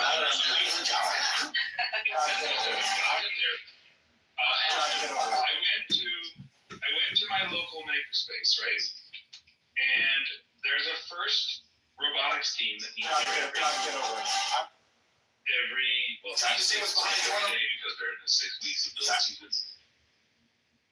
And first thing I heard when the kids come in is, so 2 things happened this week, something, and Dean Kamen was in the Epstein files. Dean Kamen is the founder of Curse. He's also the inventor of Segway, as you know. And he's kind of a queer little guy that works on like weird projects, a lot of like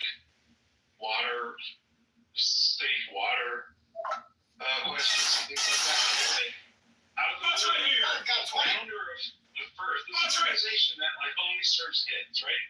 Less than 18 to be in this organization. I don't know how many kids are there. Probably, I don't know, 10,000 kids, 10,000 kids in the That's right. A lot. Maybe more. Anyway. Yeah, I'll start at 200 for the old book. He's in the files. Wasn't Peter Thiel also connected? Yeah, but Peter Thiel has no connection to me. But has anybody had any real world contact with the Epstein files? That's what I'm asking. You might be the only one in this room. I'm the only one. Do you not care about that? You're not. I just can't say who the people. As I know about listen, not the only one in this house. There is another room incubator, every accelerator is going to have this because that's how the apparatus was constructed. It's about infiltration and dissemination and spreading. You know, so you want to spread this. I'll start at 200. Same way that Bill Gates spread the STD. You just want to make sure that's it. I know that he was an accident and that Epstein is taking a really violent person.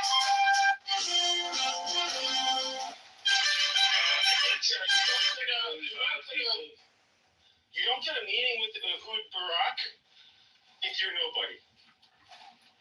Heard that recording, yeah? Former Israeli president getting financial advice from Epstein. And staying at his apartment. Yeah, and how does that happen? You're good at blackmailing people. Obviously, you're going to get recruited by an intelligence agency. I wonder who's going to recruit you.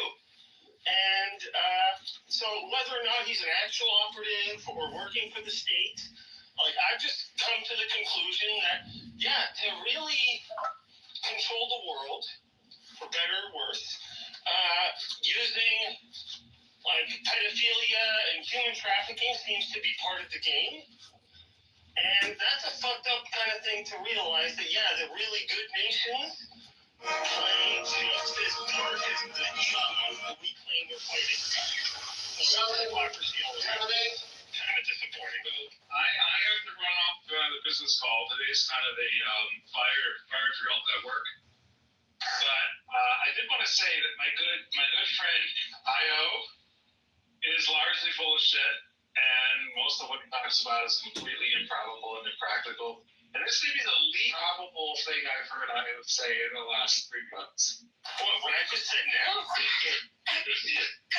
That Mossad controls politicians through blackmail. I mean, that's a perfectly reasonable thing. I mean, Netanyahu is in the files. I don't know exactly in which way. Your name is Benjamin. I thought it made sense. I don't know that we've really. I hope I said that this was the least improbable thing I've heard say in the last 3 weeks. I don't know if I heard said it. But anyway, I have to take off. Joey for a bit. All right, see you later.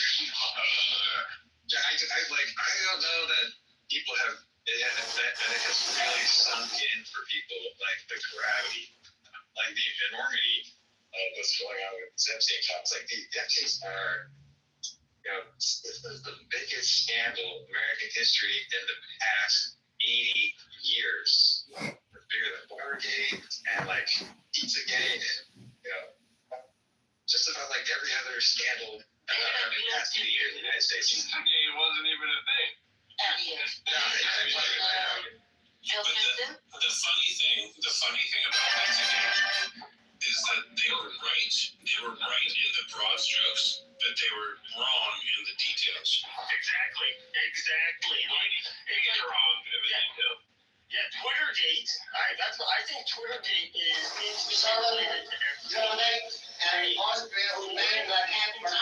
Agencies. Infiltrated so far.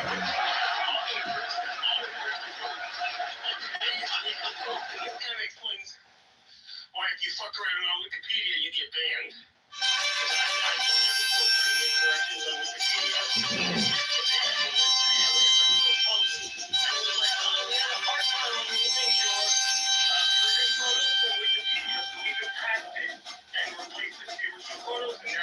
Businessman and philanthropist, no pedophile. Because the Wikipedia people kept putting it back, so we banned them all. And I was like, so Wikipedia's been infiltrated, and it's like, oh, come on. Really? We can't have nice things, guys? I think the interesting thing was even in the ballpark. Like, the fact that Alex Jones was even in the ballpark of being right is terrifying to me. I think one of the there's a few interesting things around the Epstein thing. I think I've said before. I think what's quite fascinating is the royalty connection, because here over this side of the Atlantic, you had Savile, who was like the biggest sex offender we've ever come across, and he was closely in very with Charles. Plus, he spent I think 11 Christmases in a row at Chequers, which is the Prime Minister's sort of country residence. So that level of access, and then you've got Epstein on the other side of the pond, best friends with ex-Prince Andrew. And I saw an interview with a Metropolitan Police Royal Protection Squad guy, and he was saying, and I think this is perfectly plausible, he was saying that in order to anybody who gets within distance of any of the senior names I can't pronounce, really deep vetting, in order to get close, which means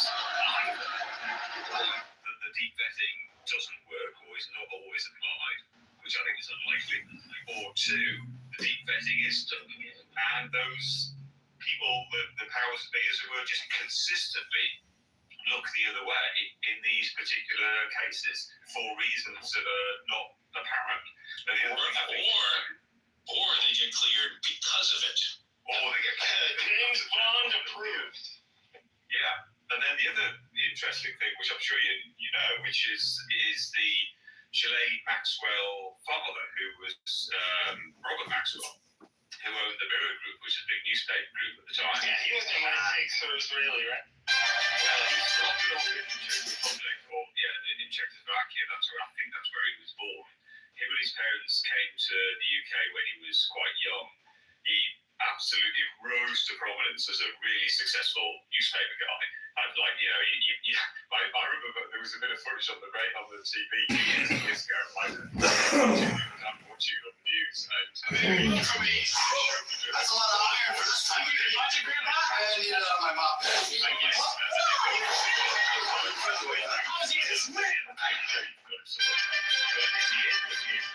It's interesting because he either fell off or pushed off or jumped off his private yacht in the Mediterranean, and they fished him out later, deceased. The yacht was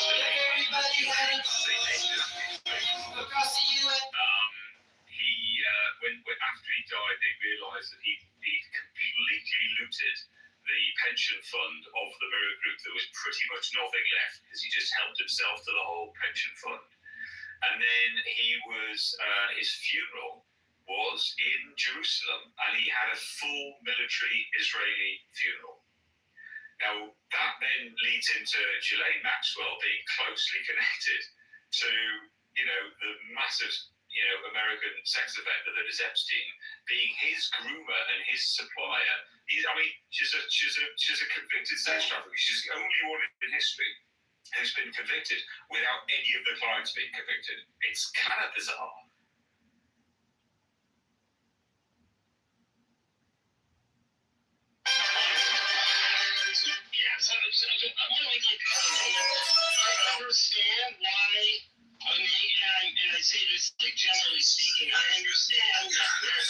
it might be advantageous to use politics to people, but seriously, what the fuck, man, can't we win the right way? I thought winning by being better, not by being a better piece of shit. So that was like the ultimate disappointment, and I'll say this, I wrote a whole fucking play about Benjamin Netanyahu and like all this stuff in high school, I wanted to work for it, and then so like I was raised on this propaganda kind of, was not any of those. it's almost like a pleasant to recall, but like, And whenever certain it's just disappointing because, you know, all the propaganda says, you know, we're better and we fight better and we have better morals, and he and writes then we about it, don't. discusses it, and tells of the examples of its presence. Our Don't feel too bad because we were all indoctrinated with the same lies. Like, we were all given the Israel has a right to exist. Like, anything we say against Israel is just anti-Semitism, right? Everything they do it the best possible way. They don't kill people. They don't kill civilians. But the numbers lie, or like the numbers reveal themselves, right? So don't feel too bad. Like, literally, it was a campaign that was put on decades before you were born. Yeah, but you didn't write a play, and I did. So I was like, I didn't have this. I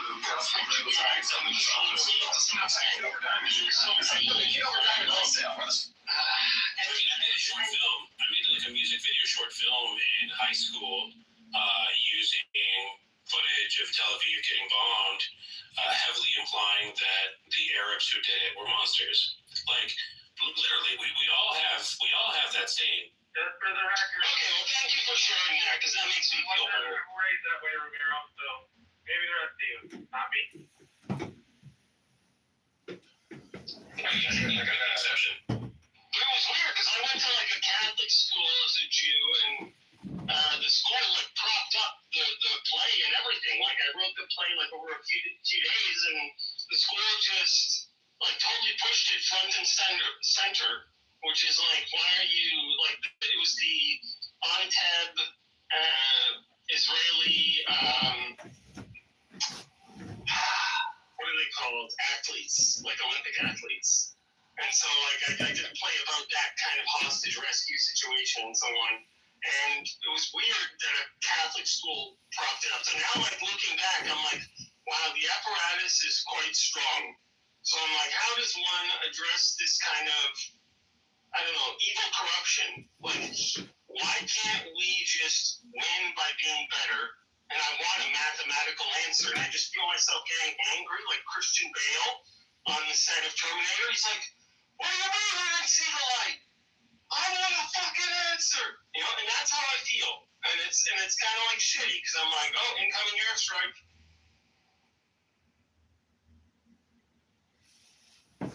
Start wearing that tin hat, bro. You don't want them to read your mind, do you? That's why I will wear something that makes my whole head into an antenna, and then. I'm reading an article from Morning America. This was dated to July 2025. So this last year before this release. It says the 3-page index is a report generated by the FBI that lists the evidence inventoried by federal law enforcement during the multiple investigation into his conduct, his being Jeffrey Epstein's. According to that index, the remaining materials include 40 computers and electronic devices, 26 storage drives, more than 70 CDs, and 6 recording devices. The devices hold more than 300 gigabytes of data, according to the DOJ. The evidence also includes approximately 60 pieces of physical evidence, including photographs, travel logs, employee lists, more than $17,000 in cash, 5 massage tables, blueprints of Epstein's Island and Manhattan home, 4 busts of female body parts, a pair of women's cowboy boots, and 1 stuffed dog, according to the list. So, what else there? Yeah, that stuffed dog is a smoking gun right there. Oh, this part. In a joint memo released last week, this is last year in July, the FBI and DOJ argued that quote, a large portion, end quote, of the records included photographs of victims and child pornography. According to the DOJ, the evidence includes images and videos, that's a quote, of victims who appear to be minors, and quote, over 10,000 downloaded videos and images of illegal child sex abuse materials and other pornography, end quote, and a large volume of images of Epstein. Authorities also concluded that Epstein did not maintain any client lists or blackmail prominent individuals. There's so much stuff. Nothing to see here except these mountains of data. No, but it's not evidence of a list. You see, Elliot, you're just reading it wrong. There's so much that they haven't released. Like, there's probably tons of videos and photos that nobody has seen yet, and maybe we shouldn't see. Maybe we have to use a key word specifically, like it's not a blackmail list, it's a blackmail album. You know, maybe we're just not using the correct word.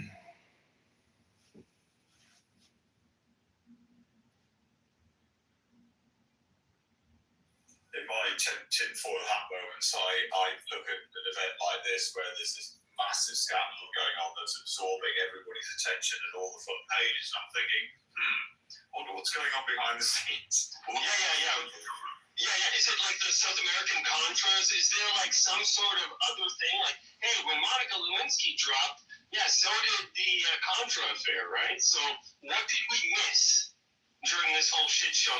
Pay no attention to the wisdom.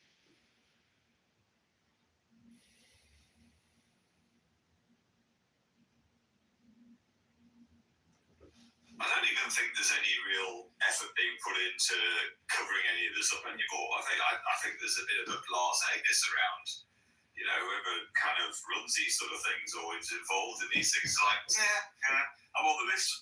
So what? Nothing will happen, you know. Yeah. So like, as a person who's like trying to operate with a startup and so on, like it's gonna just be so hard to like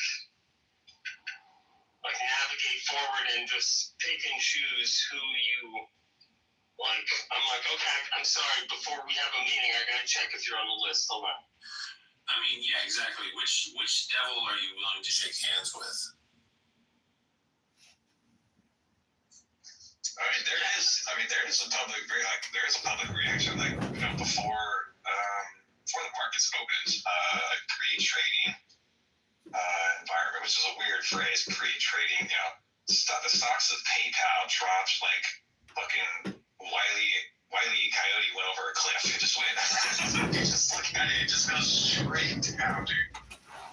Yeah, like, and here's the thing, Elon's like, I've never been to the island. No, Elon, please say accurately. You wanted to go to the island and Epstein dumped you. Like, that's what the actual files show. They say, sorry, Elon, we don't have time for you. And I'm like, and that's kind of like, okay, you never went to the island. You should have been a little bit more specific, or you should have just not fucking said anything. Because now that's just weird. Like, come on. He got rejected from Pedo Island. Like, that's fucking... Yeah, watch CoffeeZilla. CoffeeZilla does the whole thing about this. It's like, what? Really? Oh yeah, Sam, my son Sam turned me on a CoffeeZilla. He does some good stuff.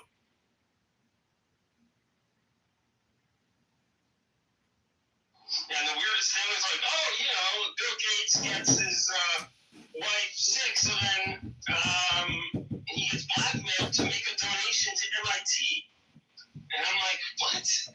Like, why is that the mechanism?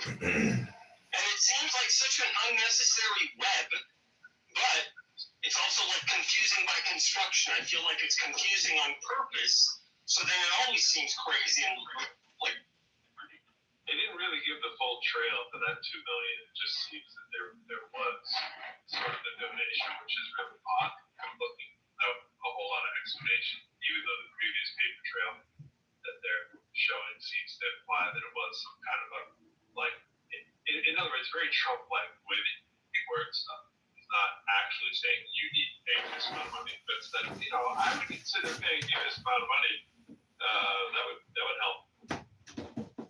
Yeah, like I would consider doing this, but if I were to direct you, if I was advising you, and if I was you in this situation, I'd probably consider making a donation to this lab. And it's like that's just, it's, yeah, just disappointed in humanity. No wonder the aliens don't talk to us, okay, guys? See, this is why we can't have nice relationships. There you go. Yeah, the aliens from the Jodie Foster movie. I'm not an illegal alien. Listen to me. The aliens from that Jodie Foster movie showed up, looked around, and were like, "Fuck that! Let's close access to this wormhole." Yeah, the aliens are worried about coming here to get the alien probes. Not someone else scared though. But if we had regular aliens, I don't think they'd actually be illegal. I don't think there's any universal law at that point. I think aliens can come here legally. Yeah, they're clever enough to do it. Wouldn't that be fucking wild if aliens from Alpha Centauri were given a clear path to citizenship over people from South America? Like that's holy shit. that would be like, okay, time to fucking do something. Okay, if they were getting from America, they can certainly go to like the Atlantic Ocean. Right? Well, it's funny that you say that, because apparently that's a thing. There is like a fast track for extraterrestrials from all the silly stuff that I've been reading. I'm like, what? There's like, and like Russia has it's not the nuclear football or whatever. They have the equivalent of like the alien football, which has a list of all current alien residents. And Medvedev, the former president and prime minister of Russia, which Russia always does weird things like that, said it like on live TV when asked. He's like, oh yeah, we have a suitcase for aliens, yes. And everyone's like, is he joking? Is he not joking? And you go down that rabbit hole and make that question not so deep. But I don't really know what the all the statutes and laws are under maritime law, but the way I understand it, it's like maritime law sort of governs like a lot of what different countries do in space, in theory at least. Then like, well, okay, I mean like under U.S. law, an alien is defined as anyone who is not a citizen or a U.S. national. So a citizen of the United States or a U.S. national. So that kind of just applies to like almost everybody on the planet, which I guess would include aliens, outer space. What's the difference between a citizen and a U.S. national? Out of curiosity. U.S. national is like, is like the Virgin Islands or Puerto Rico, places like that. Like they don't have voting rights, right?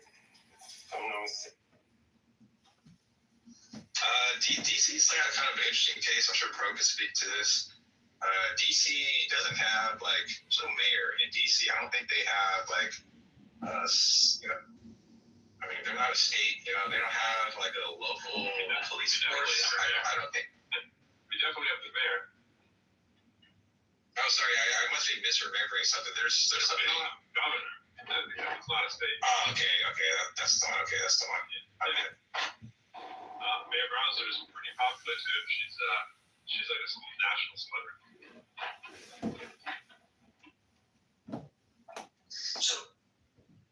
So nationals get like the really short end of the stick. So they're basically, they can move around like citizens, but they're not allowed to vote. And they do get a U.S. passport, but the passport has to say U.S. national. And so if they want to actually get voting rights, they have to go through an immigration process. And so this is often applied to American Samoa and places like that. Whereas it's just there's like a weird class distinction to the U.S. territories, and some of them, like Puerto Rico, get Commonwealth status, and some of them are still U.S. nationals, and it's just something that Congress hasn't wanted to fix over the last 100 years. Because it helps them launder money. Well, some of it's just straight racism too. They didn't want. That was where the whole territory system came from anyway. From the Spanish-American War, it was like, we can't have all these brown people become part of the United States and have voting rights and stuff. And it's just that the I don't know all the details about how Puerto Rico, say, got Commonwealth status and American Samoa didn't, but I know that racism was a big part of the whole territorial system to begin with. You know, allowed for extraction and illegal murders and environmental pollution, and it allowed for a lot of things. Military weapons testing off the Puerto Rico, lots of things. Okay. Illegal murder sounded a bit like an oxymoron, I think. I sometimes think of, this is a weird analogy here, but racism is to capitalists what sex is to Jeffrey Epstein. It's like, Jeffrey, I was thinking about the Epstein stuff. It's like, granted, he is obviously was a mass perv and pedo and all this thing, but he was doing it as a principal, like fetish tool that made him an incredible blackmailer, right? Like the world's best blackmailer, right? And it's like, who cares which one comes first? It's kind of the same thing when people try to defend racists. It's like, oh, they really just care about the money. It's like, well, no, not all of them. Some people at the base level just care about sex, just like he cares, just like some people just care about racism, right? Then there's other people who weaponize it and make it work for their advantage. And the thing with, I think the witch hunt stuff with the Epstein stuff is a little overblown, because I just think right now what people do is they go, anyone in the Epstein files must be like a pedo. And that's just not the case, right? First of all, they are just files. They're just accumulation of what's there. And you have no way of knowing, just like when people start accusing people of being liars because they say something that's not true. You have no way of knowing if somebody just went to the island because they're a horn dog and didn't know all the implications. Nobody has to be aware of every implication of the people that are there. Dude, it's like this. I get upset about the same thing with, like, why don't people do the same kind of stuff with Hugh Hefner? Like, it's all the same horn dogs, right? Like, I guarantee that there are underage girls all over the Playboy Mansion, right? It's just that it hasn't been reported that way, so nobody's even thinking about it. Like, no, that wasn't pedophilia. Of course it was. But it has been reported. It has been reported. But what I'm saying is, many people are just like me. If I got an invite to go to the Playboy Mansion, I was probably going to go. You wouldn't Google it first? Hold on. You wouldn't Google it first? You would be like, hey, what crazy shit happened? Sure, but there were years. I mean, I'm old enough that there wasn't Google when you could have gone to the Playboy Mansion. What I'm saying is, okay, fine. Alta Vista. Don't you Alta Vista it? Whatever. I'm just saying, people in 2008 and 9 don't necessarily have the prerequisite. Actually, anytime to be Googling, like, hey, let me see if there's some weird shit going on. No, most people are gonna say, let me see if there's some hot chicks going on, and most of them are just going because they're horn dogs. And that's probably the bottom line. Now, granted, he's way worse than that, and everybody now knows that. But I'm sure there were like sports athletes, musicians, just like going to a day party. Back in the day, going to a day party just where you went because there were lots of chicks, and because you were trying to increase your networking status, right? Not everybody was there for the chicks, and not everybody was there for the network. So if you're trying to be around some of the most influential people in the world, it doesn't make you a pedophile just because you went to Epstein Island, right? Now, I don't know anybody who's ever been to Epstein Island. I sure never been to Epstein Island. I didn't even know what it was. Right? What I'm saying is, you can't just witch hunt everybody who's in that thing. Like, I fear that people did. So, counterpoint. I was in film school in 2001, 2002 in Santa Barbara. And there had been an article on CNN about an island where the wealthy could go. Actually, you know who runs for Congress? And because it was international waters, there was no law. And I remember talking to people about this where, like, they said, oh, if you get invited to one of these parties, are you going to go? It's like, well, maybe, like, but I'm not going to touch anybody. But then I thought about it. It's like, no, I'm not going to go. Like, that's just a setup. Right? So, like, even in 2002, people kind of knew already what was up. Look, if you want to look into it, you'll find it. So, like, for example, I went to the Seoul Symposium thing for the UAPs. I got a security briefing by a security firm to tell me what the fuck can happen there. And like, hey, all these things might happen. You may run into these people. Beware of extortion. Beware of people trying to figure out stuff, blackmailing you. All that shit came up. It's just a matter of due diligence. And of course, we're speaking in this day and age, so I think that's also a very appropriate point that we have the benefit of better search now, because even maybe back then it was difficult to even do Google search normally if you didn't know the syntax, like put things in quotation marks and then use the plus operator and things like that. So I remember it being difficult, but it's not impossible. Yeah. I think the other counterpoint as well, Pro, is that I totally agree with what you said, but the other side of it is what I said before, is that Ghislaine Maxwell is a convicted sex trafficker and groomer, and, to suggest that she did enough of that to get 20 years, but not enough to have any clients at all, is ridiculous, Oh yeah, that's what's nuts. Yeah, we want to blackmail them. I've been to enough crazy parties and after parties, and probably way more than the average human being in my life, to know that there's some crazy shit that goes on in people's places. And the fact that you were there, like I've been to plenty of places that I went to and I left, right? Like immediately. Like I've been around strippers, prostitutes, all that kind of stuff, because it's so connected to the industry. It's just always there. And the thing is like you never know how wild a place is until you get there. Most of the time, people are just like, "Where's the after party?" People aren't running the credentials and who's there and all that stuff. It's just who's there. Then you get there and you're like, "Oh, this is mafioso party. Okay, maybe we should leave." Or sometimes you're in a place that's completely on turf for everybody that's in your set, and you're like, "All right, we need to go." But back in the day when I was first started doing all these things, all I had was pages and stuff. Cell phones didn't have a way to send text messages, right? You just get to a place, you're there, and you're like, you bounce out. But it doesn't matter how good the technology is. It's just easier. It's better now. When you want to do the due diligence. But most people coming from a hip-hop after party aren't trying to do the due diligence. And most people trying to get their rocks off aren't trying to do the due diligence either. They're trying to see how discreet it is, right? Like how easy they get in and out. Now, obviously, scores of people that, right? I'm just saying, you can't throw everybody in that thing. So like, are they Epstein files? Oh my God! Like you can just see this.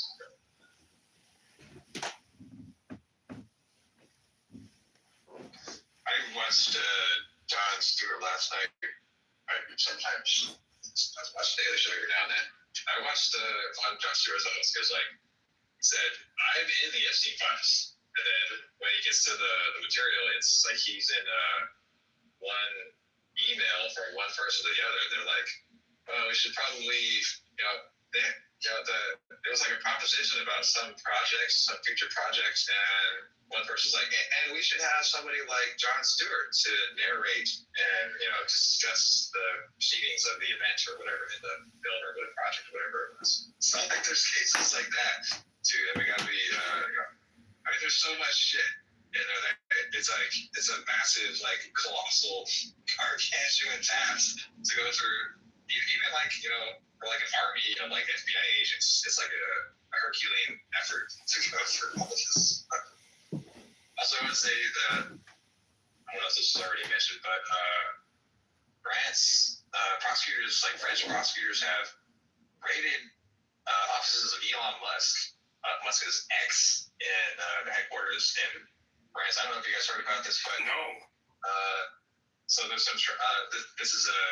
This was originally written in French, and this is translated to English, so there may be some errors here. But the crimes being investigated as part of the raid are conspiracy to illegally administer an online platform, fraudulent extraction of data and forwarding information regarding the operation of an IT system, accessory to possession of pornographic materials involving minors, conspiracy to act as accessory to distribution, offering, or facilitation of the aforementioned content, representative slander, i.e. maliciously making a picture of a person. Yeah, he's getting all the deep faking stuff in. Yeah, and then the last one is denial of crime against humanity. The last four It says the last four are recent and links to the Grok debacle. Yeah, because like you can, like Grok can declothe you, right? So you can post a photo and then just say, "Hey Grok, here, can you change my shirt? Actually, can you make the shirt smaller? Actually, hold on, let's go to the sun." And you slowly just undress yourself through a series of prompts. So that's the thing in Grok, and they have not secured that. Like, it's kind of wild. Well, yeah, and I think there were issues related to that and it being used to basically generate child pornography, and there wasn't enough safeguards to stop that from occurring. And I think that's still an issue that hasn't been dealt with. Yeah, he's like, "Oh, we want, not too much moderation." I'm like, why don't you just, hire people to make sure these things are reviewed more? Like, I remember a few years ago, Canada did an investigation on Facebook, and they found that there was only one representative who worked in Canada for all of the censorship and problems in Canada. And the guy was interviewed live on air, and he's like, "Yeah, it's just me." And so that kind of like staff, you're not gonna fix anything. Like, you're just gonna, like, you're putting in the minimum effort. And so, like, in Europe, there's like a lot more, like, the laws for slander and so on are higher. So if you make like an image of Keir Starmer doing something stupid or whatever, or sorry, not Keir Starmer, but any of the European representatives, you can get in trouble because there's no necessarily free speech in Europe. So.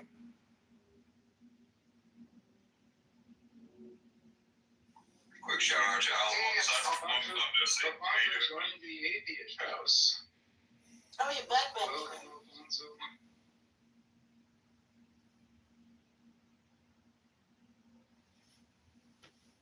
Because the French are not fucking around. I'm kind of jealous. I wish that were the United States. Not fucking around with what? They just raided Elon Musk's ex headquarters in France. They've ordered him to show up along with the ex-CEO to a court hearing. They want him in Paris. On what complaint? I think there's operating there's all that stuff about Grok and the online stuff, but there's also operating an immoral platform or an illegal platform, one of those two. They're talking, they're not charging him at the moment, they're investigating him, but they want him in Paris to answer questions directly, face to face. Yeah. I think there's like 6 different alleged crimes that they're investigating him for in France. I put a BBC link in the chat if you want to read it.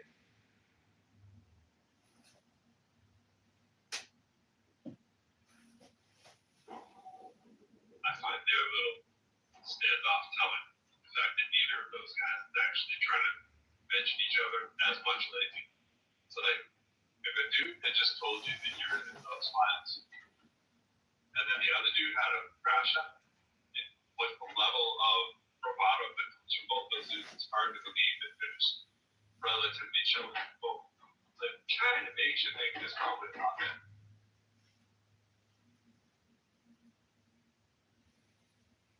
Yeah, it's rough. I came up because I wanted to ask Pro. It seems like he knows. Pro, how? Can you still get tickets for Epstein Island? How much are they going for? So my understanding is that Epstein Island has been turned into a tourist strategy, which kind of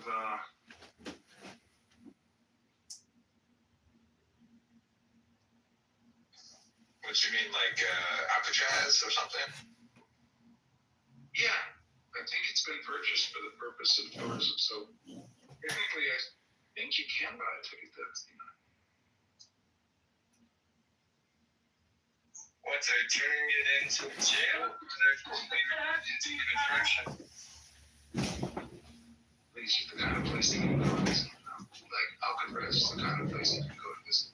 Okay.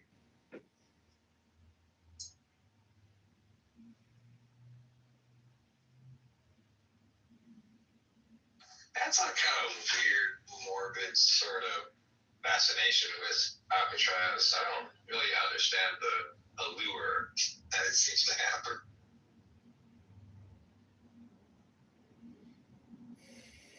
You've never seen The Rock? Yeah, I've seen that. I've also seen what's the other one with Clint Eastwood? Island. But they're just about Alcatraz.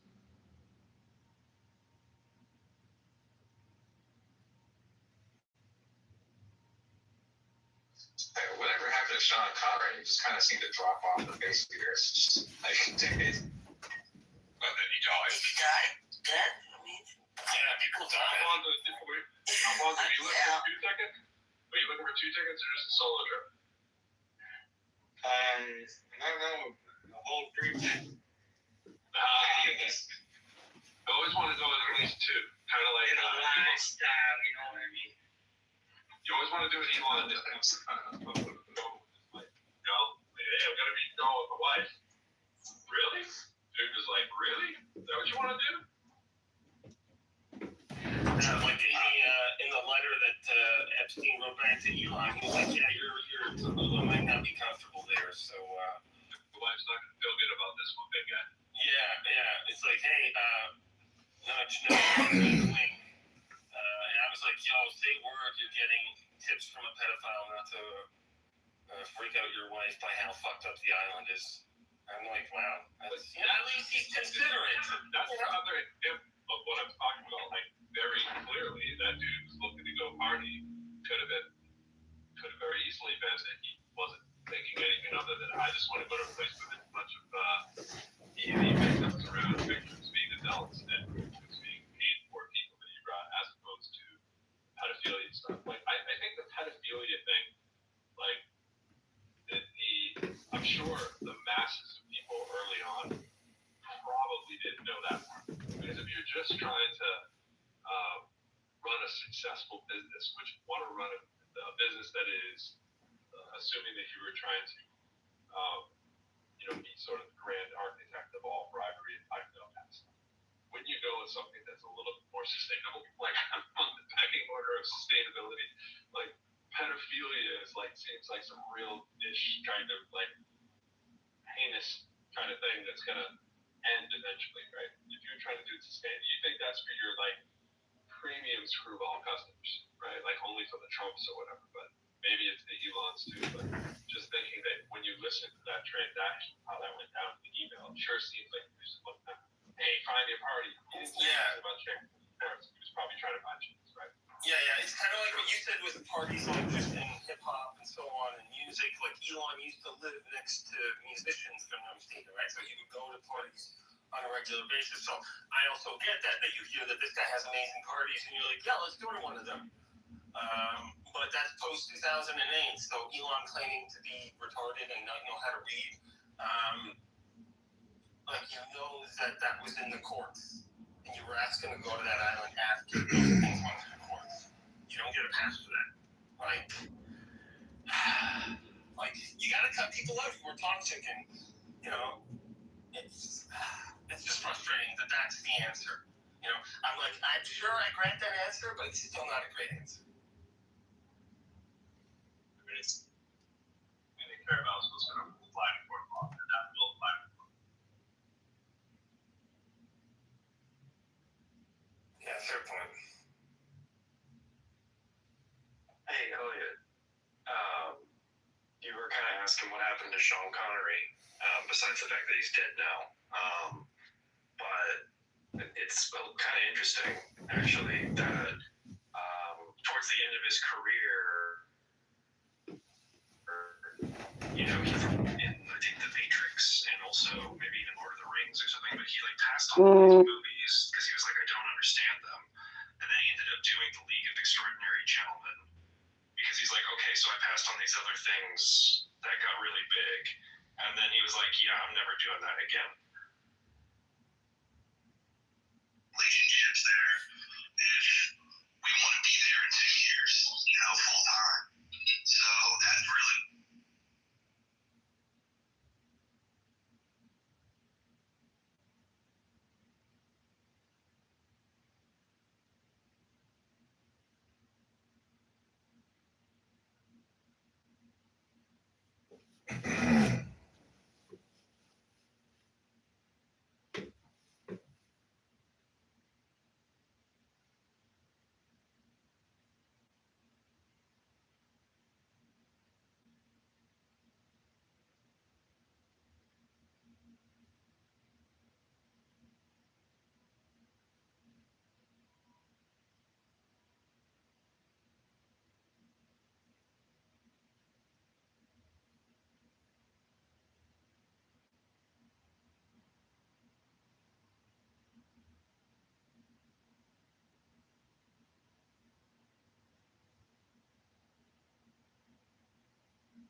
It's tough to navigate something like.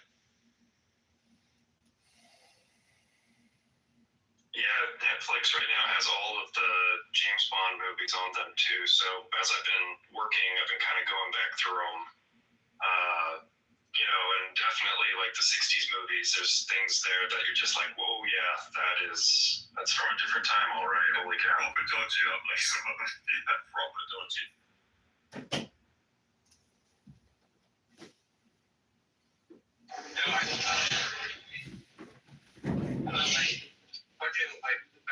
Thomas Jefferson, like he was like one of the main voices that argued against slavery from the principles of the Enlightenment. But he himself like owned hundreds of slaves.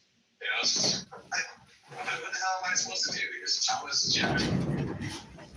It's even further than that, because not only did he contribute to like the Declaration of Independence, but then like the rights of man and stuff over in France, he was like hugely influential in. And then you find out not only did he own slaves, but then he took his father's wife's, or like his father's concubine's daughter as his own underage. Well, he couldn't marry her, but basically, like, she was like 13 when they consummated their marriage, and so he was taking his dad's like concubine's daughter from another coupling, and then that was his companion for the rest of his life, and he had like multiple kids with that person, and then they were still treated as slaves even though they were Jefferson's progeny. Like, it's just crazy complicated. That's the same dude that's like, oh yeah, and all men are created equal. We need to think about like equality. And even he was writing about towards the end of his life, like the time bomb that was slavery and owning people, and how it could be like a poison pill for the United States. There's more there. Like he wrote extensively in the Federalist Papers. There's like hundreds of letters, like original copies, not like like shreds of parchments or whatever. We have like full complete original copies of like letters between him and Adams and like a bunch of other people, Benjamin Franklin, and where he argues like extensively. We have like stuff in the constitutional conventions prior to 1789. Like he like very publicly like argued against slavery, but he in a lot of different ways. But he owns like a lot of slaves, man.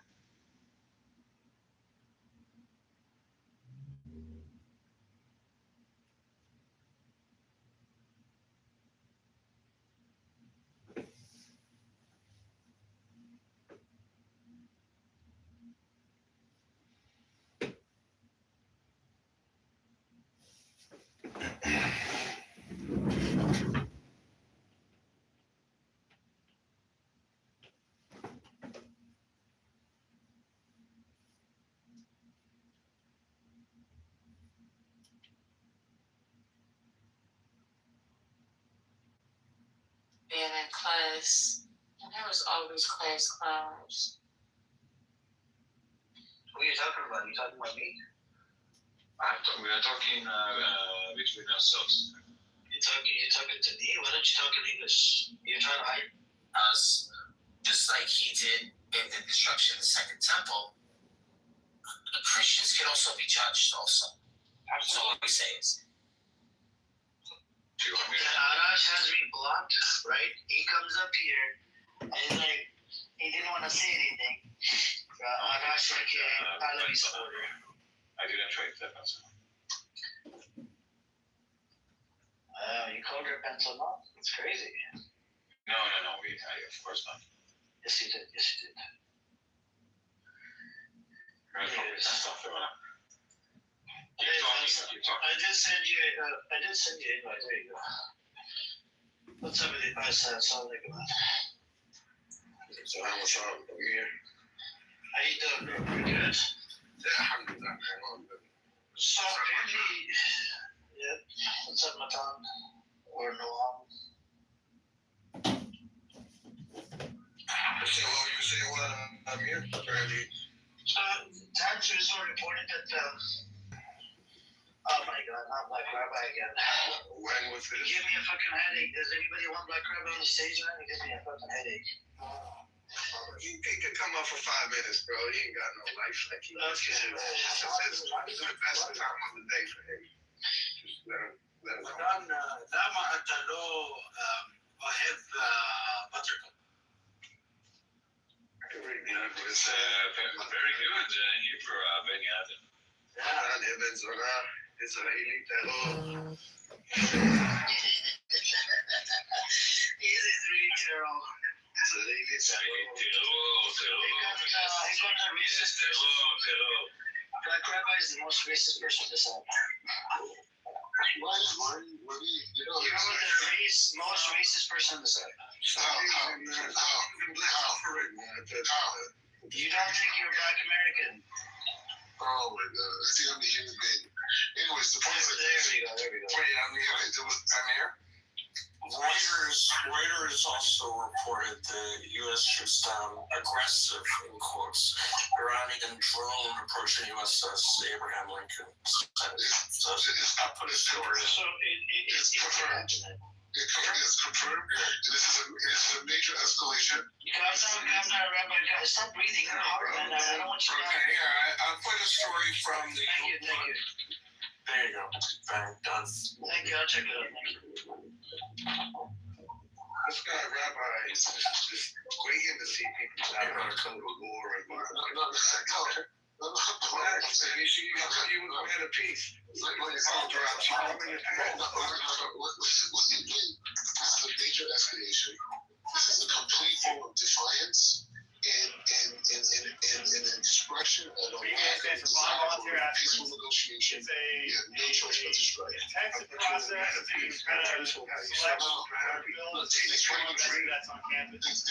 to kill American soldiers today. I'm appalled, I'm upset, I'm incensed, I'm enraged. Okay. Any more words? Did anything change in your health? Are you still eating French fries? I just got 15 some chicken. So easy eats chicken every day. And popcorn too. So in other words, you're not sad, you just don't share. I'm not sad. You're talking about me. No. I'm not sad about other things. Thank you. All right.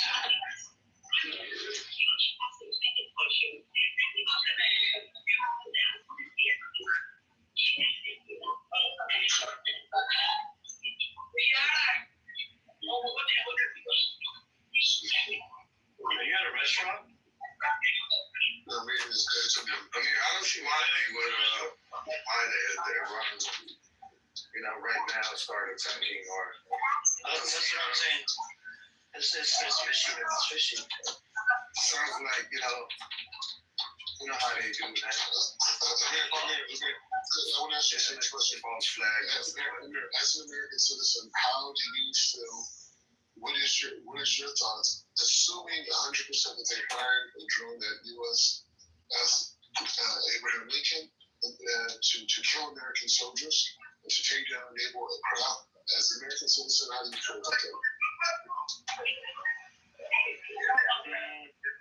How do I feel? I feel America is occupying the sea. They need to bring the warship back. We don't have to fight Israeli war. No. Okay, that's fine. But America was firing them. They are international waters. I don't know how you occupy international waters. Let me check. 12 miles outside of there. So you think if another country would place their warships against the national waters close to America would think it was cool? Russia? No. Yeah, actually it happened last year. The Russians floated armada, to Cuba, including a tugboat. They do it all the time. But nothing we can do about it. They send submarines off the East Coast, off of Washington, D.C. They do it all the time. Nothing we can do. It says it cannot do it legally. The U.S. cannot legally occupy international water, Jacob.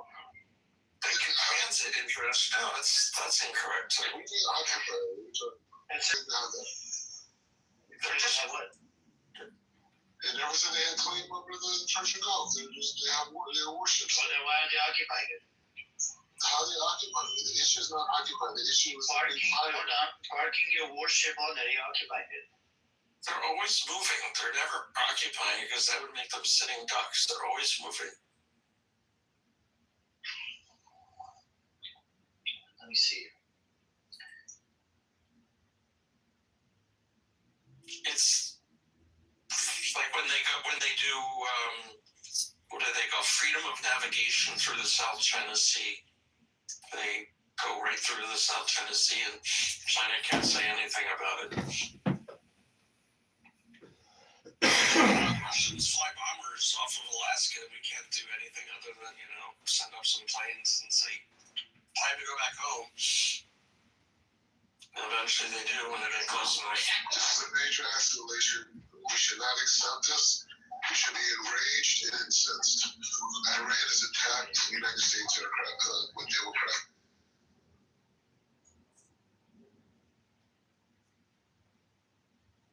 And Amir won't even denounce it. And he says he's an American citizen. Denounce what? He denounced Iranians attacking a naval air destroyer. Okay, who's sanctioned Iran for 20 years? They're firing. Who was the threat? Who did the attack underneath our facility? Did Iran do the attack in American soil? They call peace. They call it into the war. Everyone agreed. You're just an idiot, man. Like, seriously, you can't even think outside the box. There's no logical argument here. America was firing them. He said you're an American citizen. You're more loyal to the terrorists than you are. It's screw his toes, by the way. Anybody want to come up with some Palestine identity, bro?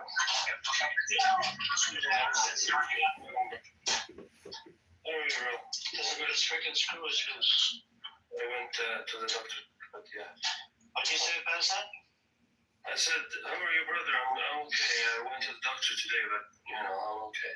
Yeah, okay? Alhamdulillah. Yeah, we're just talking to this retard every day in, day out. Nothing changed. He doesn't want to change. Like, he's such an idiot. He impregnated some girl, some chick inside Israel, and then he said his mom is going to come over, and, maybe he fornicated with some woman. Not abiding by the Jewish law. So do they stone you, Dr. Rabbi? Amir, I would like to know, what kind of chicks goes and lays down with their rabbi?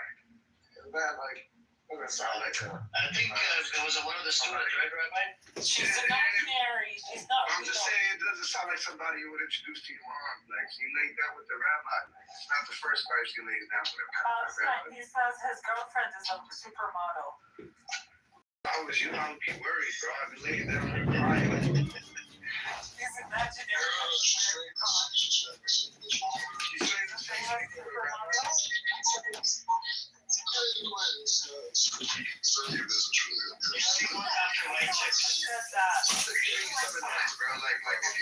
If you try to wipe something up, don't choose somebody that just lays down with their bed like that. It's not a good look. You know what I mean? Just try to get somebody that at least wait until she's married.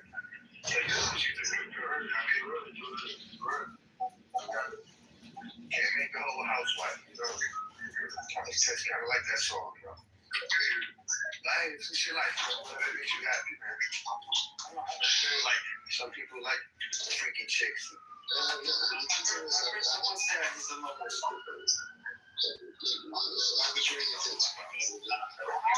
ain't got no kids yet.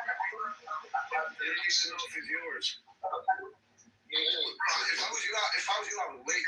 Don't tell anybody. Get a DNA test, and then, then you can, start bragging. So until now, just lay down. No, I'll congratulate you, bro. I'll wait for you. Yours first, bro. For the next 3 years. I don't want to see you on Maury. That's his name, right, Maury? Boy, you on the train, Rabbi? I think he sits in the back of the bus, right? Yeah, you get senior discounts. I know about that. I thought it was like stay on it or something. No. I never lived in my country, unfortunately.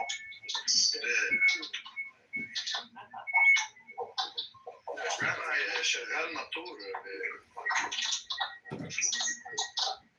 Black rabbit, mute yourself. I'll mute you. Anyways, شو بني آدم؟ What? You didn't pay for your ticket. English. Rabbi, you didn't pay for your ticket, man. Like, you need to. No, this guy's coming over there just hopping over them shits and buses illegally. Like, come on, bro. You already in a bad situation. You got your bags. You got your everything ready. Nobody's back in bed. The Pampers is ready. Everything ready. I made for work. Oh, I can't. You can't even say that's what I'm studying. You couldn't even run. Dude, if somebody. European ways, a little comfy reality. You have headlines on the news. Look at this calendar. You get headlines on the news. You know, Fresh Prince. You go to protest. You know, you got your Fresh Prince of television, bro. What's that guy? Uncle Phil. That's you, bro. Bro. Yeah, bro. You look like bro. You don't know about some more life. Fall back, bro. You don't know about this world life, bro. know what Israel was. You know about that country life. You can hide it. You don't know about this world life. I'm not doing that. That's a big thing. It's not. You're not built like that. You're not built like that. I'm slapping you off your head, bro. Please. I would. Bro, come on, bro. Whatever. You don't know about that world life. You don't know about the world life.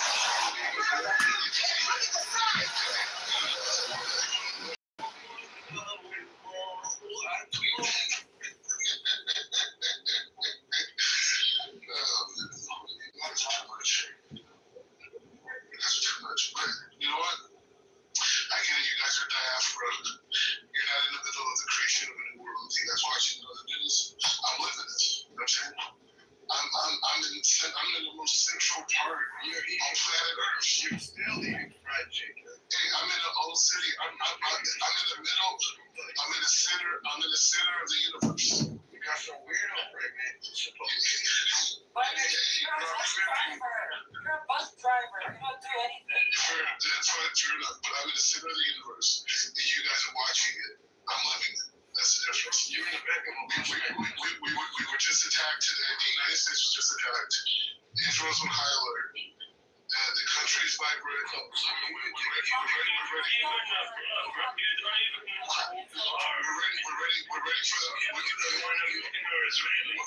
ready for the Armageddon. Yeah, we're here. You on that bus on your way to the shelter? No. I'm walking in the old city, the city of David. Our ancestors. You want to spend the night? They're not your ancestors. Yes, they are.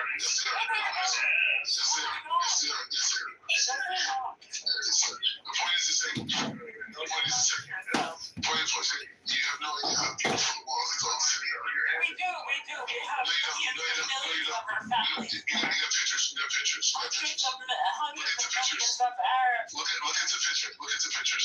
pictures. Yeah, hundreds of millions. Enjoy. West Put on your first slippers. Put on your first slippers and your nice cable and your flat screen TV. And that's what you got. I get it. So, we'll eat your lunch. Question from Black Rabbi. I heard the yeshiva runs a foundation. Do you have like a non-profit account in the bank? Mary, you asking so many questions, man. Why you gotta know my personal details? Come on, so much. Okay. The reason why, because me and the team, look into your credentials, right? Yeah. And your credentials are not in order, right? Okay. And looks like we came to this conclusion that you got educated and became a rabbi from a street rabbi. Some street rabbi taught you. What's a street rabbi? What is a street rabbi? Some idiot fuck off the street of Israel. No. It was Captain Tazarian, right? Exactly. Right. So me and the team, we looked into your credentials and you're running unlicensed yeshiva. Now, you're sitting over there inside Israel and you're educated as American Indian, right?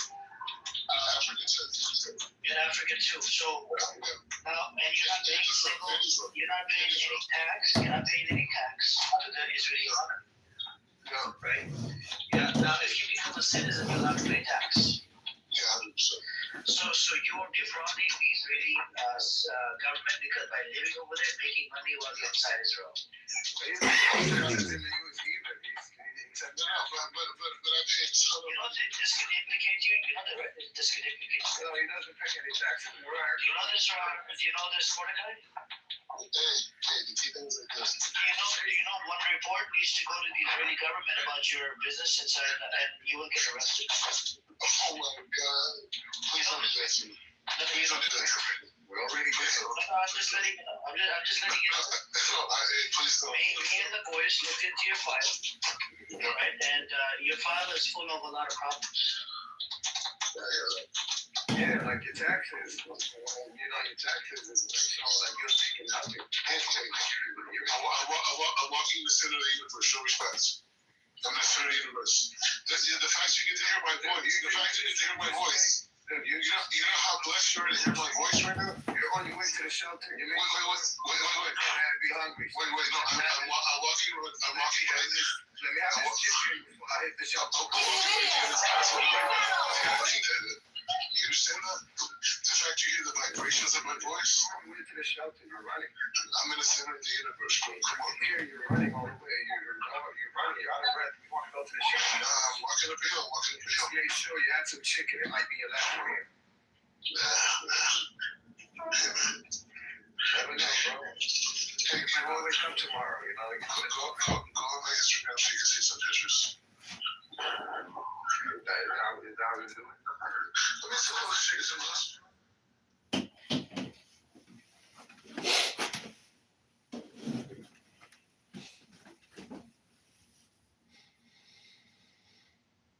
34, 21, 36.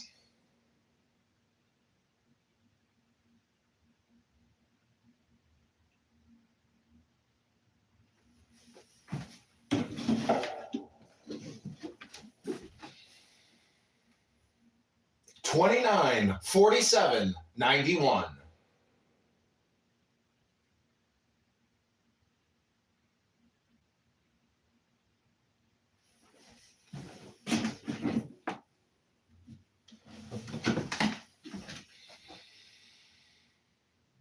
$82, 88, 25.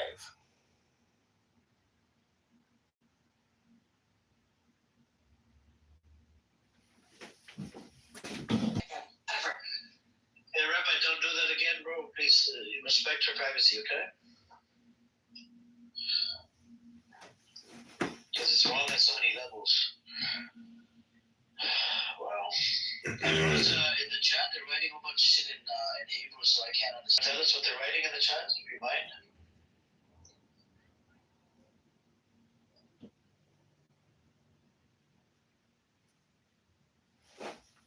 They're trashing you and writing bullshit. It's nothing. They're just they're triggered.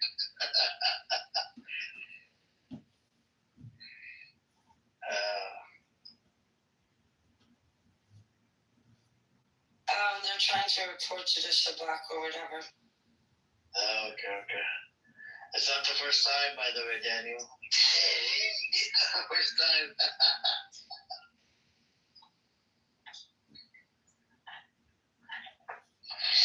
But anyways, Emerald, did you hear about this? That they shot down some drone or something.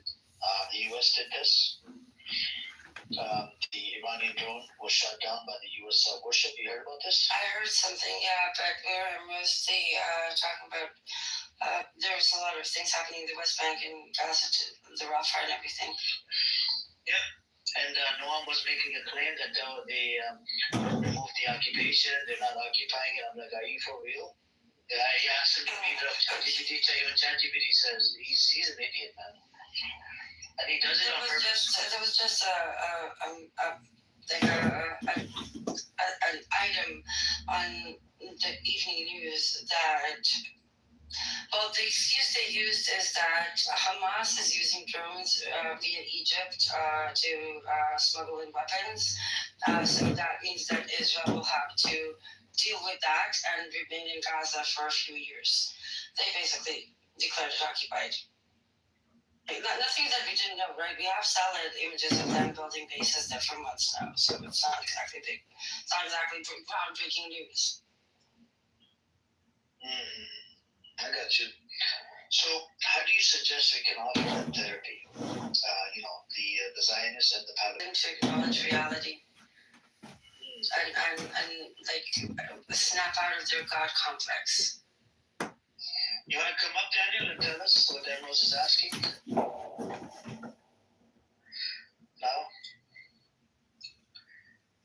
Hey, what's up, Ace? By the way, an 8-month-old baby died in north of Hebron about an hour ago from suffocation of tear gas. It's crazy. And there's some sort of like, I don't know, special forces in Jericho. Something's happened in Jericho as well that we're not really sure.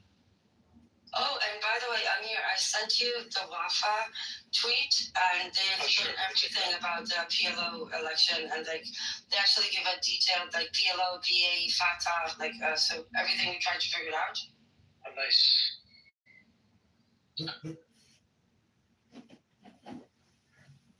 Oh yeah, it says his latest news is woman and child killed by Israeli fire. Oh, the mother died too. In Gaza, yeah. No, that's Gaza. That's something else. No, yeah. I'm talking about the baby in the West Bank. The West Bank. Hebron. Hebron, okay. I think I saw kids reporting it about half an hour ago. Yeah, there was Israeli colonists attacked miner in southern Hebron. Is that the one you're talking about? No. About an hour ago, an 8-month-old baby died of tear gas suffocation.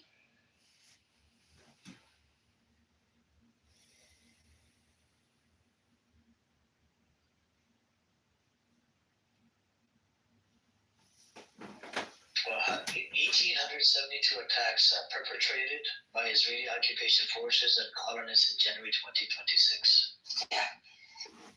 That's crazy. The Ramallah, February 3, Wafa, the head of the Colonization and Wall Resistance Commission, Muaid Shaban, declared that the Israeli occupation carried out 1872 attacks during January 20 territories, that the Israeli occupation forces carried out 1,404 attacks while the colonizers carried out 468 attacks, and these violations were concentrated in Hebron Governorate, which witnessed 450 attacks, followed by Ramallah and El Beirut Governorate, which was subjected to 374 attacks, and the Nablus Governorate, where 328 attacks were recorded. Meanwhile, 201 attacks were recorded in Jerusalem.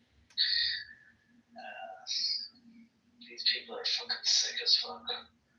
And in Hebron, they even destroyed, the distribution of the damage was as follows: 750 trees in Hebron, 245 trees in Ramallah, and Al-Bera, 250 trees. Governorate. Wow. Good for everybody that wants to tweet from the Palestinian government about the elections of November 1st, 2026. We're going to have to wait and see. Jewish organization in the United States. He does all this like anti-Semitism stuff from college campuses around America. And I'm actually doing virtual answering questions and just basically telling them that perspective from spiritual perspective. So I think they're excited about them.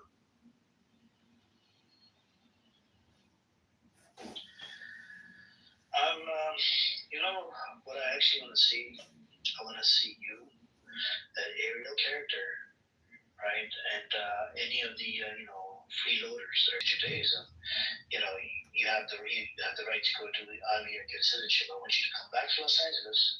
You still have time. Just come back to Los Angeles. I've been telling you this for the past 7 or 8 months now.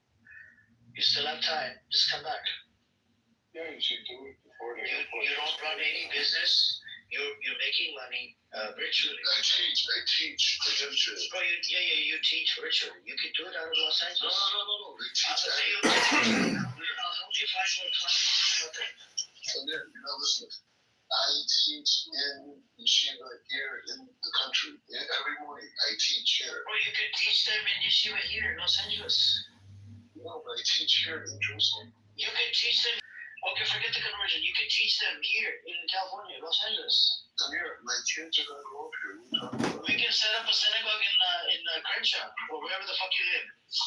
Crenshaw. Or Compton. I live in Compton. Maybe we can set up a fucking thing in Compton. I have a beard. No, he's got a property in Crenshaw, Black you.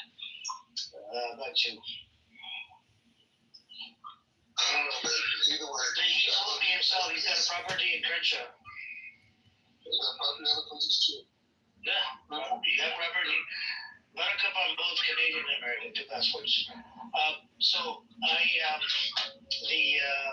can open up a little small, mini synagogue or, the teaching place, and you can teach them. We can get a little place. Well, I'm here, brother. What are you talking about? Shai, stop saying racist shit in the chat, otherwise I will kick you out. Just like the N-word, I don't allow any racist vicious words, okay? There's some beautiful people that you wouldn't want to be in America.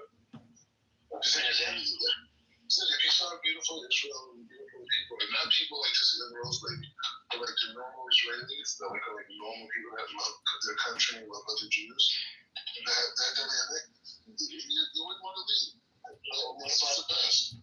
The wine is amazing, the food's amazing, the energy's amazing, you're in the center, you're the most holy place. Indigenous to the land. So the ones that are here now, or the ones that are in the diaspora? The ones that live in Gaza. Okay. The ones that live in the West Bank, the ones that live in Southeast Jerusalem, the ones that live in Lebanon, the ones that live inside Egypt, the ones that live in, Jordan, the ones that live in, Syria. There's something. What's your question? My question is, why can they not allowed to come back and live over there, just like you live? You conquered. No, they did not get conquered. They were forcefully, ethnically cleansed out of their villages. That's called being conquered. Oh my God. Yes or no? That's not. Conquer meaning you conquer the land, you allow the people that are living on the land to coexist. No, not if they're hostile. Yes. That's not real. That's not reality. Okay, that's not reality. No, I'm just saying, that's not reality. The people got conquered, they lost their war, they got whatever you want to call it. They're not here. Yeah, but the war, it wasn't a war. 47 wasn't a war. What was it?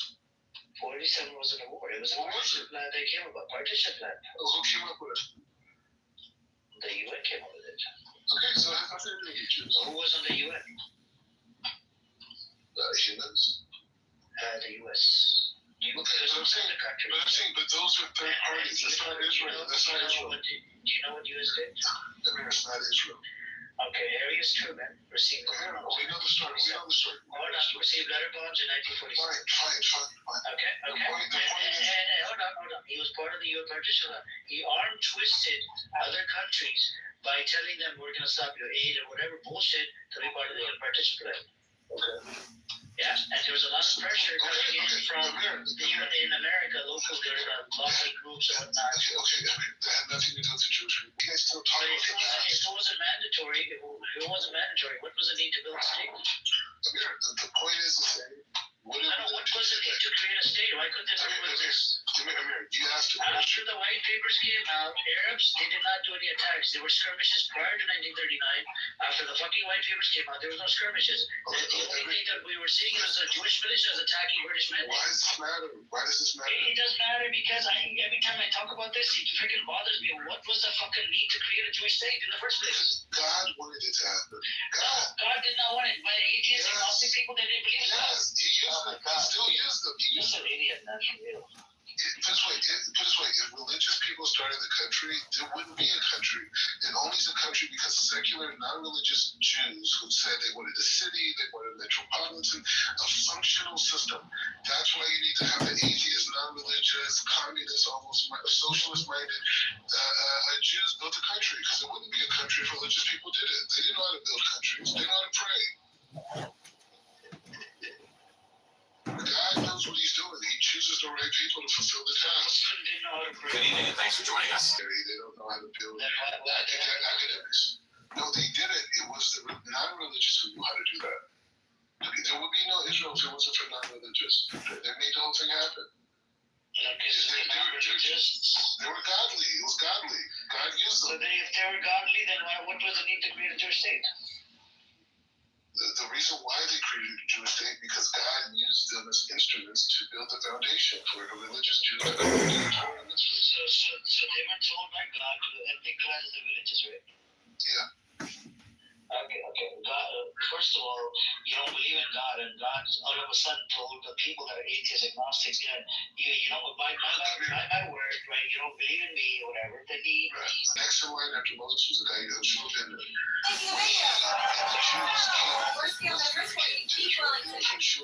came into Israel with the people. When they came into the land, God told them to wipe out everybody.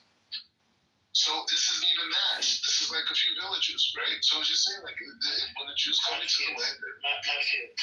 Okay, but it's in the Torah. It was over 500, and some of them they left out of fear because they were told, because they saw what was happening to their brothers in other villages.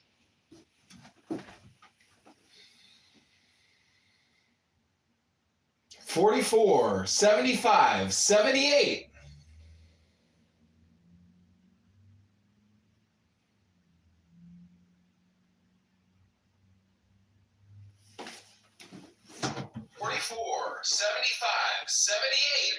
It's not the same thing. King David dealt with politics. King Solomon was a master politician. 78. Yeah, but that goes back. But they're prophets. But they're prophets. Not religious. 44, 75, 78. Okay, was David a prophet? Bro, we're talking about this is not a religious room. It's not about religion. I'm saying to you, the prophets were also political. That's what. Every time these people they get stuck, they want to pull the religious card, man. What I'm saying is that you guys are fighting against, with ideas that were written by another man. So a man has been manipulated everything. There shouldn't be no, there shouldn't be religion. There shouldn't be anything religion. It's called prophecy. It's called prophecy. My God. Manipulators. My God. And man, everything is made by man is to manipulate. It's to manipulate somebody else to believe something. God is You got with information that somebody else wrote for you guys to believe on. Even the God in you understand the Quran is a little more deeper than that. Bro. Last morning, if I kick you down, As an attorney, I fight for people. I warned you about this. Stop mocking my religion. I read it. Yeah, I read it. We went back and forth with that Persian lawyer the other day, and he got took way back then. I know. Yes. Anyways, the point is just saying, the simple point is, I love you. I love all the people in the world. I don't love you. And we need to come together for peace. Yes. Part of peace is Hamas disarming themselves and never coming up with what? Because you should, though. God's creation. Just like you are. You should love God's creation.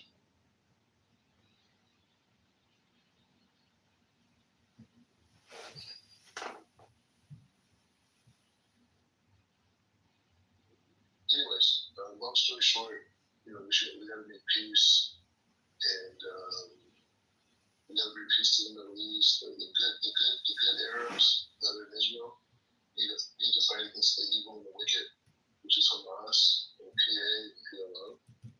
And you'll see it better down with you. Everybody was peaceful. Iran today attacked the United States and tried to kill American soldiers. That's it. You don't do that to Trump. You don't do that to Trump.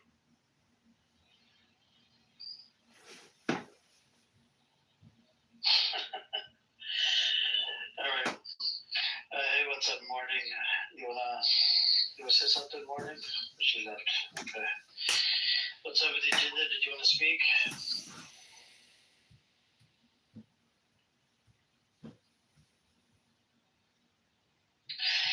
Any Pallavi supporters would like to come up? You're welcome to come on up. This is a therapy room at the end of the day, right? Right now, me talking to Black Rabbi, he's just offering us some therapy. That's about it. He's trauma dumping on us, right? After done talking to Black Rabbi, I need some very strong drugs and recommendations of somewhere, somehow.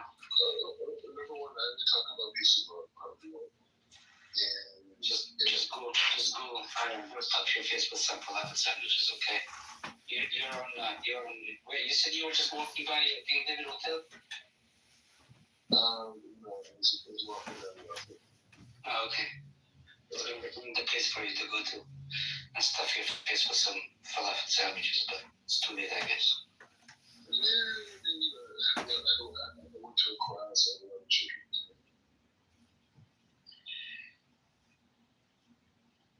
Daniel, I didn't know you believe in Mika. You believe in Mika? No, you left. Yeah. Mika, they came up with a new thing. Have you heard about it? Make Iran great again. Noam, I want to ask you a question. Did you want to destroy the Dome of the Rock? Noam? Your eyes are getting heavy. Noam, did you want to destroy the Dome of the Rock? Yeah. I don't know, man. Yes, Rabbi. What do you want to say? Any Iranians want to come up? We could have some, one Iranian and one this Zionist come back. All right, and we can offer therapy as well. You should be called out. You should be called out of your name every time. Yeah, I mean, you don't want to concede to anything. Why don't you concede? Why don't you say yes? And he fucked up. We should not have done this. So anyway, this came out 3 hours ago. It says an American effort. I like to Shut down. Edward, why are you? I just said hello. That's it. I just said hello. That's it. They're bothered by voice. I told you that they're alone. You're a powerful man. Even Daniel, he gets triggered by voice. Oh, God. I was very interested in what Black Rabbi had to say. You heard about the attack that has happened, Edward? No, what happened? Yeah, the Times of Israel was reporting on this. Apparently, America shot down some drone that came from Iran. Oh, wow. They're doing war games right next to each other. Iran is doing war games right next to the Abraham Lincoln. Iran has their carriers of Iran for a drone. No, I didn't destroy all of them. I check out the machine. How come they haven't done so? They've been there for, what is that, a week? 1 week or 2 weeks now?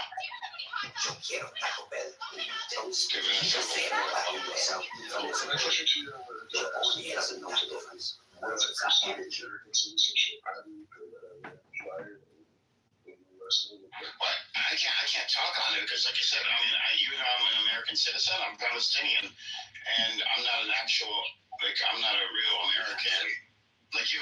Half people. Okay, that's true. But I'm saying still, as almost an American. As almost an American.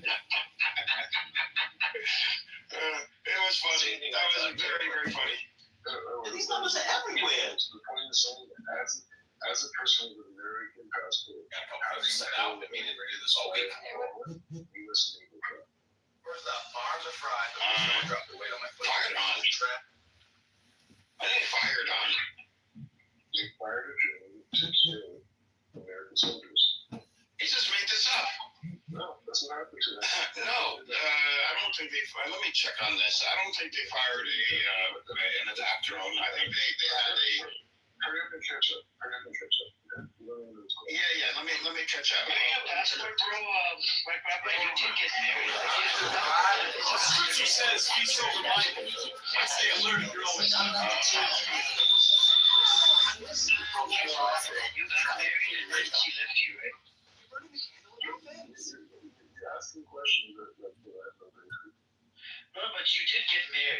was your first marriage, and she left you.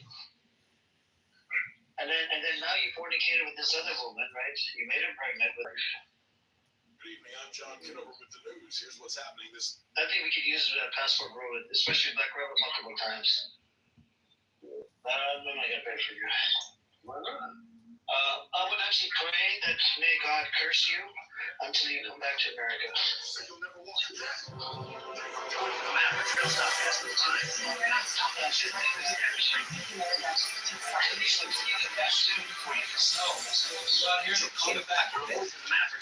Did you just say that? No way. Okay, that's right. That's not a witchcraft, it's a curse. No, that's a curse.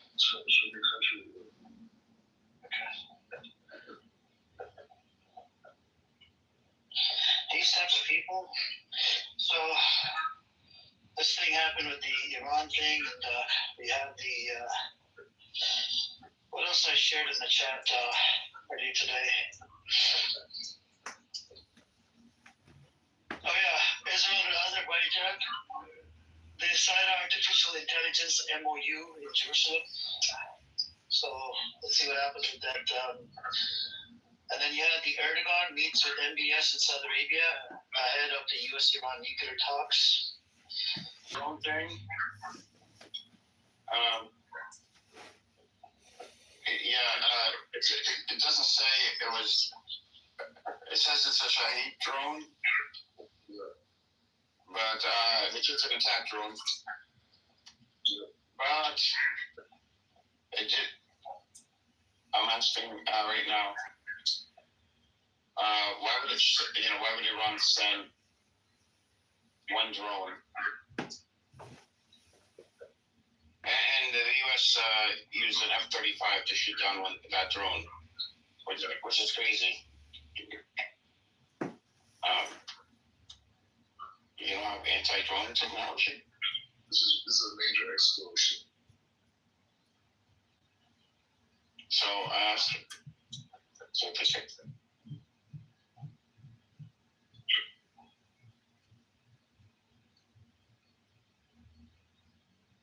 Okay. GPT says intelligence gathering.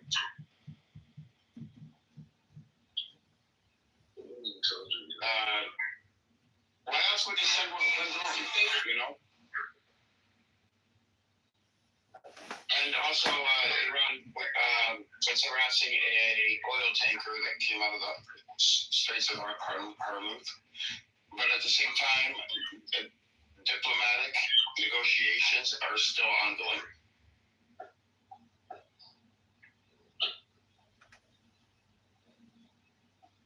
But I wouldn't trust if this is an attack drone, though. That's the thing. It was. I wouldn't trust it. No, I wouldn't trust that because. Why would you say any? That's right. I don't think it was fired at them directly, but it got too close. Hi guys. Hi Edward. Hi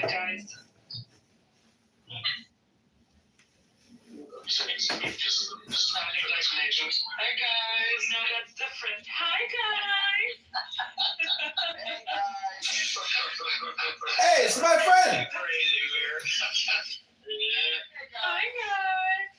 Oh, speaking of the devil, oh my God, the devil's here. Hi guys. Where is she? They just see the idea. Here she is, yeah.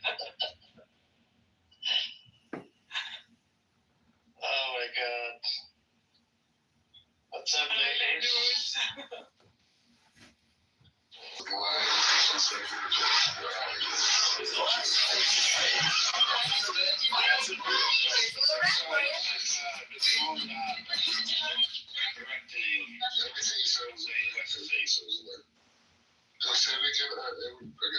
U.S. says it looked threatening. Yeah, it was. It was coming aggressively. It was an act of war. When old ass Shahed is threatening, You do not throw pebbles at your daddy, okay? You do not throw pebbles at your daddy. You will have to pay for that.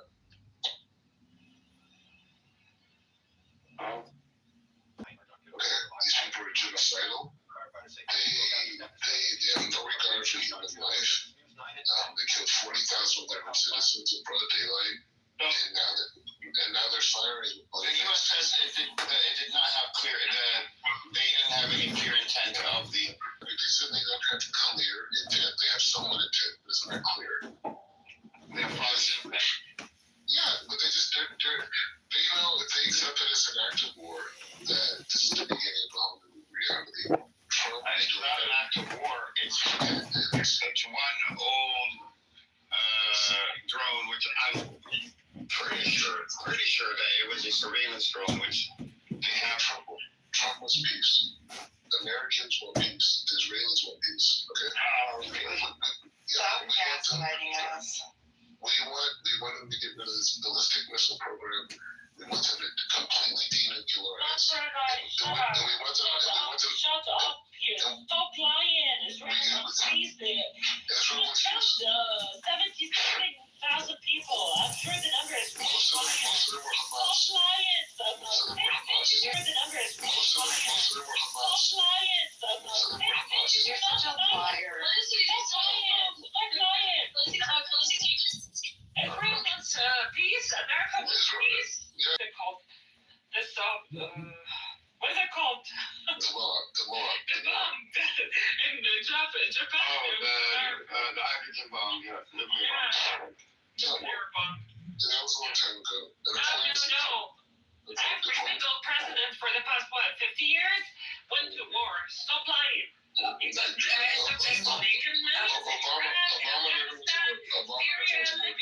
was known as the. Hold on, guys. One thing that we all owe Lelouch an apology. She was right yesterday in regards to the PLO election. They are very, very clear about it. So Lelouch was wrong. So we were all schooled by a 23-year-old brilliant young woman. Shut up.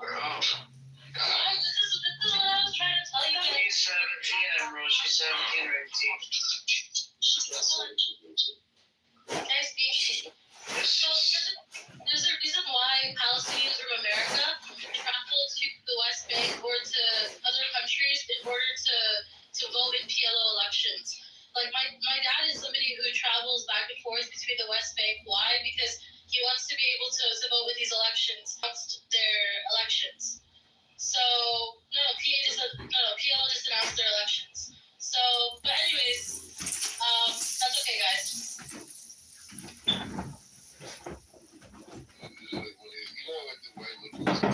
That's okay. To bask in this for a bit. Like, you are schooled us all. But also, it's a good thing to read because it's very specific about when they're having the PA election, the Fatah primary, and the PLO. So, like, it puts everything in order. Why are you talking? You're not interested. Why are you talking to me, freaking loser? Because he's a pick me, and I have to get out. I'm trying to actually have